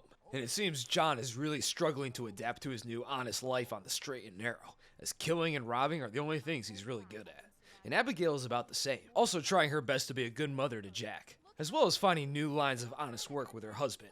And Jack is now a young teenager, and is a reserved lad who loves reading books most of the time, and not much else. Also, John looks like he's been bulking or something, because is it me? Or does he look fuller than he used to? But he actually is larger. As for the epilogue, John's head was pretty much put on Arthur's body to keep the in-game models and outfits consistent across the main story and epilogue. John even inherited Arthur's powerful jawline, turning him into this Jarthur Morstan man we play as in the epilogue. And Jarthur's hair and beard grows continuously just like Arthur's, so you can make Giga Chad Bushman John a reality. But for purists, there are John Marston restoration mods available, as the community tries to give John his old jawline and slighter build back. So we try to get a new honest life going, and John agrees to deliver some goods to Pronghorn Ranch in Big Valley, which is owned by the Geddes family, and John is able to grab himself as a position as a ranch hand there, after he steals back a wagon that gets stolen from the ranch by some goons belonging to the Laramie gang, who were hired by a man named Abel Atherton to to try and run the Geddes family off Pronghorn Ranch so he could buy up the land. And Geddes and his employees are very skeptical of John's past, his lack of ranching skills, and his ability to steal back wagons from armed thugs without any fear. And they pretty much clock him as an ex-outlaw pretty much immediately. But they still decide to give John and his family a chance for sticking up for them, letting them stay on the ranch in a pretty nice guest house. So we get to work, shoveling cow shit, building fences, milking cows and taming horses, even subbing in as a horse midwife, a far cry from sieging southern plantations and robbing military trains. And the game is really taking its time with these pretty boring and monotonous tasks, showing us how much of a grind this honest lifestyle can really be.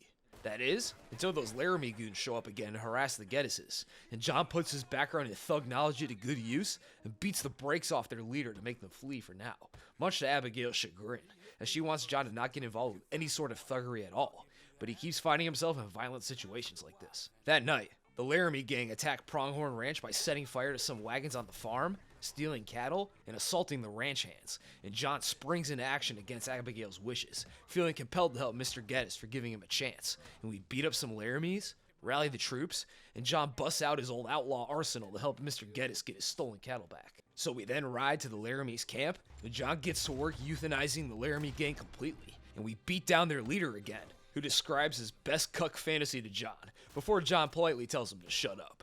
Hey, tell her I'll let her in my seats. As long as she bathes first in sheep dip. We then return back, and Geddes and his boys are beyond thankful for killing off the Laramies for them. But Abigail's pissed, because John keeps finding himself going back to his old ways, refusing to listen to her. And things get even worse when John takes Jack to Strawberry to pick up a package, as someone overhears John say his name to the clerk, who he then later confronts on the road with two other armed men, saying that John Marston had killed his brother out in Roanoke a few months back, and now he's back for revenge. But we put them all down, all the while Jack hides behind a stump nearby.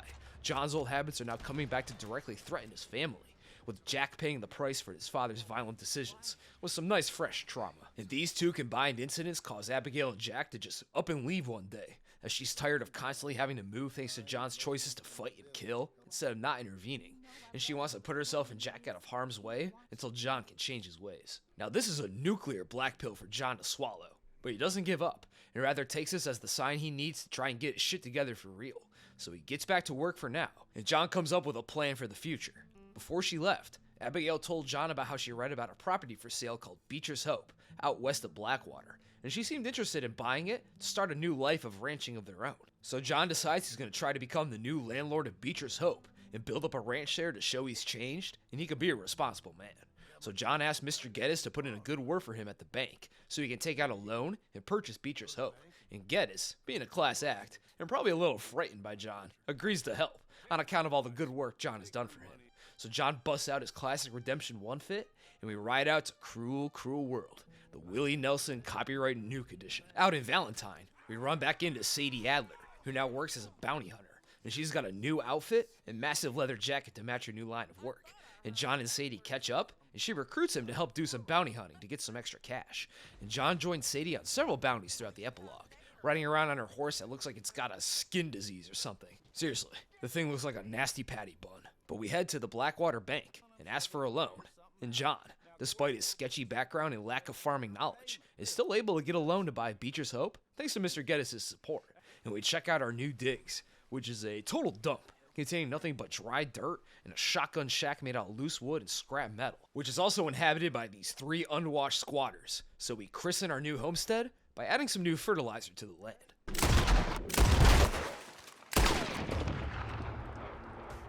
And with the squatters gone, we purchase the place and officially go into debt like a real American. And when we leave, we meet Uncle out on the streets of Blackwater. And he immediately puts his elite freeloader skills to good use and decides to come with John to his new home, as Uncle is still suffering from his crippling lumbago, which drags him closer to death each day. I'm real sick, John. Lumbago. It's a slow and painful death, my brother. Evidently. So John decides to take Uncle in, and we take him to our shack, and he's all like, "Damn, bitch, you live like this?" Even Uncle thinks the shack is a dump. So we need to make some upgrades if we want Abigail back. We give Uncle some lumbago therapy. Get up! Ow! And as thanks, he tells us about how he saw Charles Smith in Saint Denis recently. So we take a train to go find our bro. And we head there, and we find him working as a street fighter, engaging in seedy back alley fistfights to make a little extra cash. But we tell him that he doesn't need to fight random dudes anymore. He can just crash with us at Beecher's Hope. And we catch up with Charles about all that went down with the gang. And we tell Charles Micah was a rat. And Charles tells us that Strauss was arrested and later died in custody. But apparently, he never ratted on the gang, which honestly surprised me if true. The little weasel man was loyal to the bitter end. Honestly feel kind of bad. And as for Dutch and Micah, nobody seems to know where they went, and both seemingly just vanished into the wilderness. We then kill some mob goons and head back to Beecher's Hope. And with another worker who isn't suffering from crippling lumbago around, we can finally get to work on making Beecher's Hope a Beecher's home. And we tear down the poop shack that John and Uncle have been living out of. And John rides into town to buy a pre-cut ranch house that we just need to put together with some good old-fashioned elbow grease. And once we get some tools from a Danish hermit who can only say, okay. What's up at Beecher's Hope? Beecher's Hope, okay.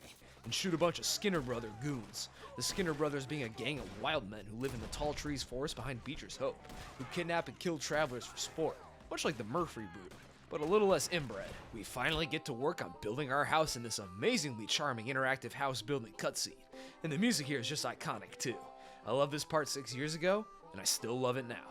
There's even a little blue jay watching John and Charles work. I like to think that this is a stand-in for Arthur's soul, being able to watch all his good work helping John come to fruition, and maybe listen to some sweet twangy music as well. Once the house is built, John pens a letter to Abigail and Jack, saying that he bought Beecher's Hope and built a pretty sweet house on it, and invites them back to start a new life as ranchers, with hopefully no more violent relapses. Pinky promise. And we help Sadie collect a bounty on a member of the Del Lobo gang, a gang of Mexican and American outlaws who operate mostly in the New Austin area. And we capture him, bring him to Rhodes, his gang buddies attack Rhodes, and we steal him back from his gang, and we capture him trying to escape on a boat, and then finally turn his ass in for cash. It's a bit convoluted. But back at Beecher's Hope, we build a barn for the place, and Charles, Uncle, and John all get hammered together and have a grand old time playing piggyback tag or something. But when we wake up, Uncle is gone, captured by Skinner Brothers in the night. So we head into tall trees to rescue him, finding him tied up over a fire. The Skinners roasting his already lumbago-ridden back. So we save him and wipe out even more Skinners, and bring the poor old bastard back home to recover. Back burns are temporary, but lumbago is forever. And Charles then says that the Skinner Brothers won't bother us anymore, which kind of surprised me. I mean, they just swiped Uncle, and I assume there's plenty more lurking in the trees. And I assume the massive casualties we inflicted on them would make them eager for revenge. But I guess we killed so many of them by now, they can't attack in force. Or maybe they just fear John's aura now. But soon after, Abigail and Jack return, along with a new family member, a yellow lab named Rufus. An excellent choice in breed, I might add. And we go fishing with Jack and save poor Rufus from a snake bite as a family bonding activity. And we also take Abigail into town on a little date. John's saying that he wants to get their picture taken, but he secretly wants to formally ask Abigail to marry him, using Arthur's old ring. And he probably wanted to get his picture taken because he was inspired by the old picture of Arthur and Mary that he had, as Arthur left all his belongings to John, which is how the game explains how all of Arthur's items in progress carries over to John. John even picks up Arthur's journal where he left off, drawing pictures and taking notes of the side content that we come across. And it's pretty funny to see how trash of an artist John is compared to Arthur, and your punishment for rushing the main story is shittier sketches. But we get our picture taken, see a goofy stop-motion show, and take a boat out into the lake, where John officially proposes to Abigail, really showing how far he's come. He went from an avoidant deadbeat to a hardworking, honest, and loving husband who is genuinely trying to make the better life they've dreamed about a reality. And it's all thanks to Arthur and his determination to save John in his final days as a final act of redemption. And it's great to see John not let it go to waste. And things are looking real good for John. His family is back, they've got a sweet ranch, and they've been working hard to improve their lives. And he hasn't shot anyone outside a bounty hunt for weeks. But then, Sadie rolls up to Beecher's Hope and drops a nuke on the Marstons. She's got a lead on Micah, and they have an opportunity to get back at him for good, as that thug Cleet has been spotted in Strawberry. But they gotta go now, before Cleet decides to skeet away. Abigail desperately doesn't want John to go, but John agrees to go without much of a second thought. He can never truly kill the outlaw within, and he still feels a debt to Arthur that he believes he can only repay by offing Micah. So John, Charles, and Sadie ride out to Strawberry and capture Cleet, one of the shifty dudes that Micah hired to rob the army train with us. And we get Micah's location at Noose Point, and he tells us that he's up in the mountains with a new gang of his own. So we ride up the cold mountains to attack Micah's gang. But Charles gets wounded by gunfire and is unable to proceed. And Sadie gets stabbed right in the gut in an ambush, making her unable to proceed as well, leaving John all alone to face the rest of Micah's goon squad. And we meet Joe, that Neanderthal-looking dude who also robbed the train with Cleet, and we square up to him. American Venom playing in the background. Oh yeah, baby. It's time to go ape shit. That was Joe. So we put on Arthur's hat and avenge our fallen brother, massacring Micah's gang in this awesome snowy mountain shootout. Every shot perfectly placed, every shot filled with rage. John and the player are both on the same page, and it's absolutely electric. And we finally find Micah and get into a gunfight with the Snake himself. But this dude can peek cover like a Ukrainian CSGO pro, so we can't get to him yet. But then Sadie appears. She made it all the way up the mountain with a knife wound in the gut, which is some insanely impressive tenacity from her. But then, Dutch himself bursts out of the nearby cabin, and Micah takes Sadie hostage, leading to a tense standoff. Micah says that Dutch and him are teaming up again, and Dutch doesn't have much to say, beyond complaining about how the gang's fall went down. John tries to tell Dutch that the gang collapsing wasn't their fault, and that they all tried their best for him. John yelling at Dutch to say something, who again just stands there and says mostly nothing. But then, Dutch turns his attention away from John and blasts Micah in the chest, and the dude is so shocked by this, he's almost nonchalant about just getting capped. You shot me pretty good. And this gives John an opportunity to dump his entire load into Micah, and I give him a shot in the head, chest, and nuts for good measure, and he calmly walks away a bit before collapsing, finally avenging our big bro Arthur, and the gang itself in a way. And Dutch then leaves without another word, off to God knows where. And then John enters the cabin to find stacks of cash and gold bars in the chest inside, this being the leftover money from the Blackwater robbery from all those years back, along with whatever Micah and his gang had scrounged up in the past couple years. John taking it all to pay off his debt on Beecher's Hope, and it's a lot of bread. You have like $20,000 when you're done with the game. And we help a wounded Sadie and Charles back to Beecher's Hope, and as they all head inside, the credits finally roll, completing the story of Red Dead Redemption 2. Now everything seems perfect. John and Abigail have a wedding, Charles and Sadie ride off to continue their own life journeys, and we see what happened to some of the remaining gang members. Looks like Mary Beth married a rich man and now lives a comfortable life. Pearson now owns a general store. The Downs family are seen in some nice threads boarding a steamboat. So it seems that they turned their fortunes around thanks to Arthur's support. Looks like Tilly got married, and she's living a pretty nice life in Saint Denis. And we can see Mary mourning Arthur's grave, and some other choice scenes like Rainsfall looking over a cliff, and seeing an eagle fly overhead. But most interestingly, we see Ross and his new goon, Mr. Fordham, investigating Micah's camp and his corpse. As although we got our revenge on Micah, and it felt fucking awesome, this kill was a double-edged sword. Like Arthur says to Archie Downs, Vengeance is an idiot's game. as Micah's assassination will put Ross on the trail that would eventually lead him right to Beecher's Hope and the Marston family, and we can see the consequences of that in the next game, Red Dead Redemption, as the cycle of revenge continues. But with that, that's the true ending of Red Dead Redemption 2. What an experience. Fantastic writing, voice acting, and presentation really bolstered this long, meandering, and deep story, which I can best describe as a hopeful tragedy. Arthur Morgan is one of Rockstar's greatest protagonists, managing to get us to really relate to and understand a killer and thief like Arthur by showing all the evil he does is in the name of protecting his gang family, and that he's a truly honorable man deep down, and it's all really compelling stuff. And the way his story is shaped by the player's actions is done in a really fantastic way, and the player can achieve the best and most beautiful ending by redeeming Arthur through his actions, and being a kind, honest, and helpful man. And Micah and Dutch are also really great villains to this story. Micah is the charismatic but unstable outlaw who slowly weasels his way into being Dutch's most trusted man.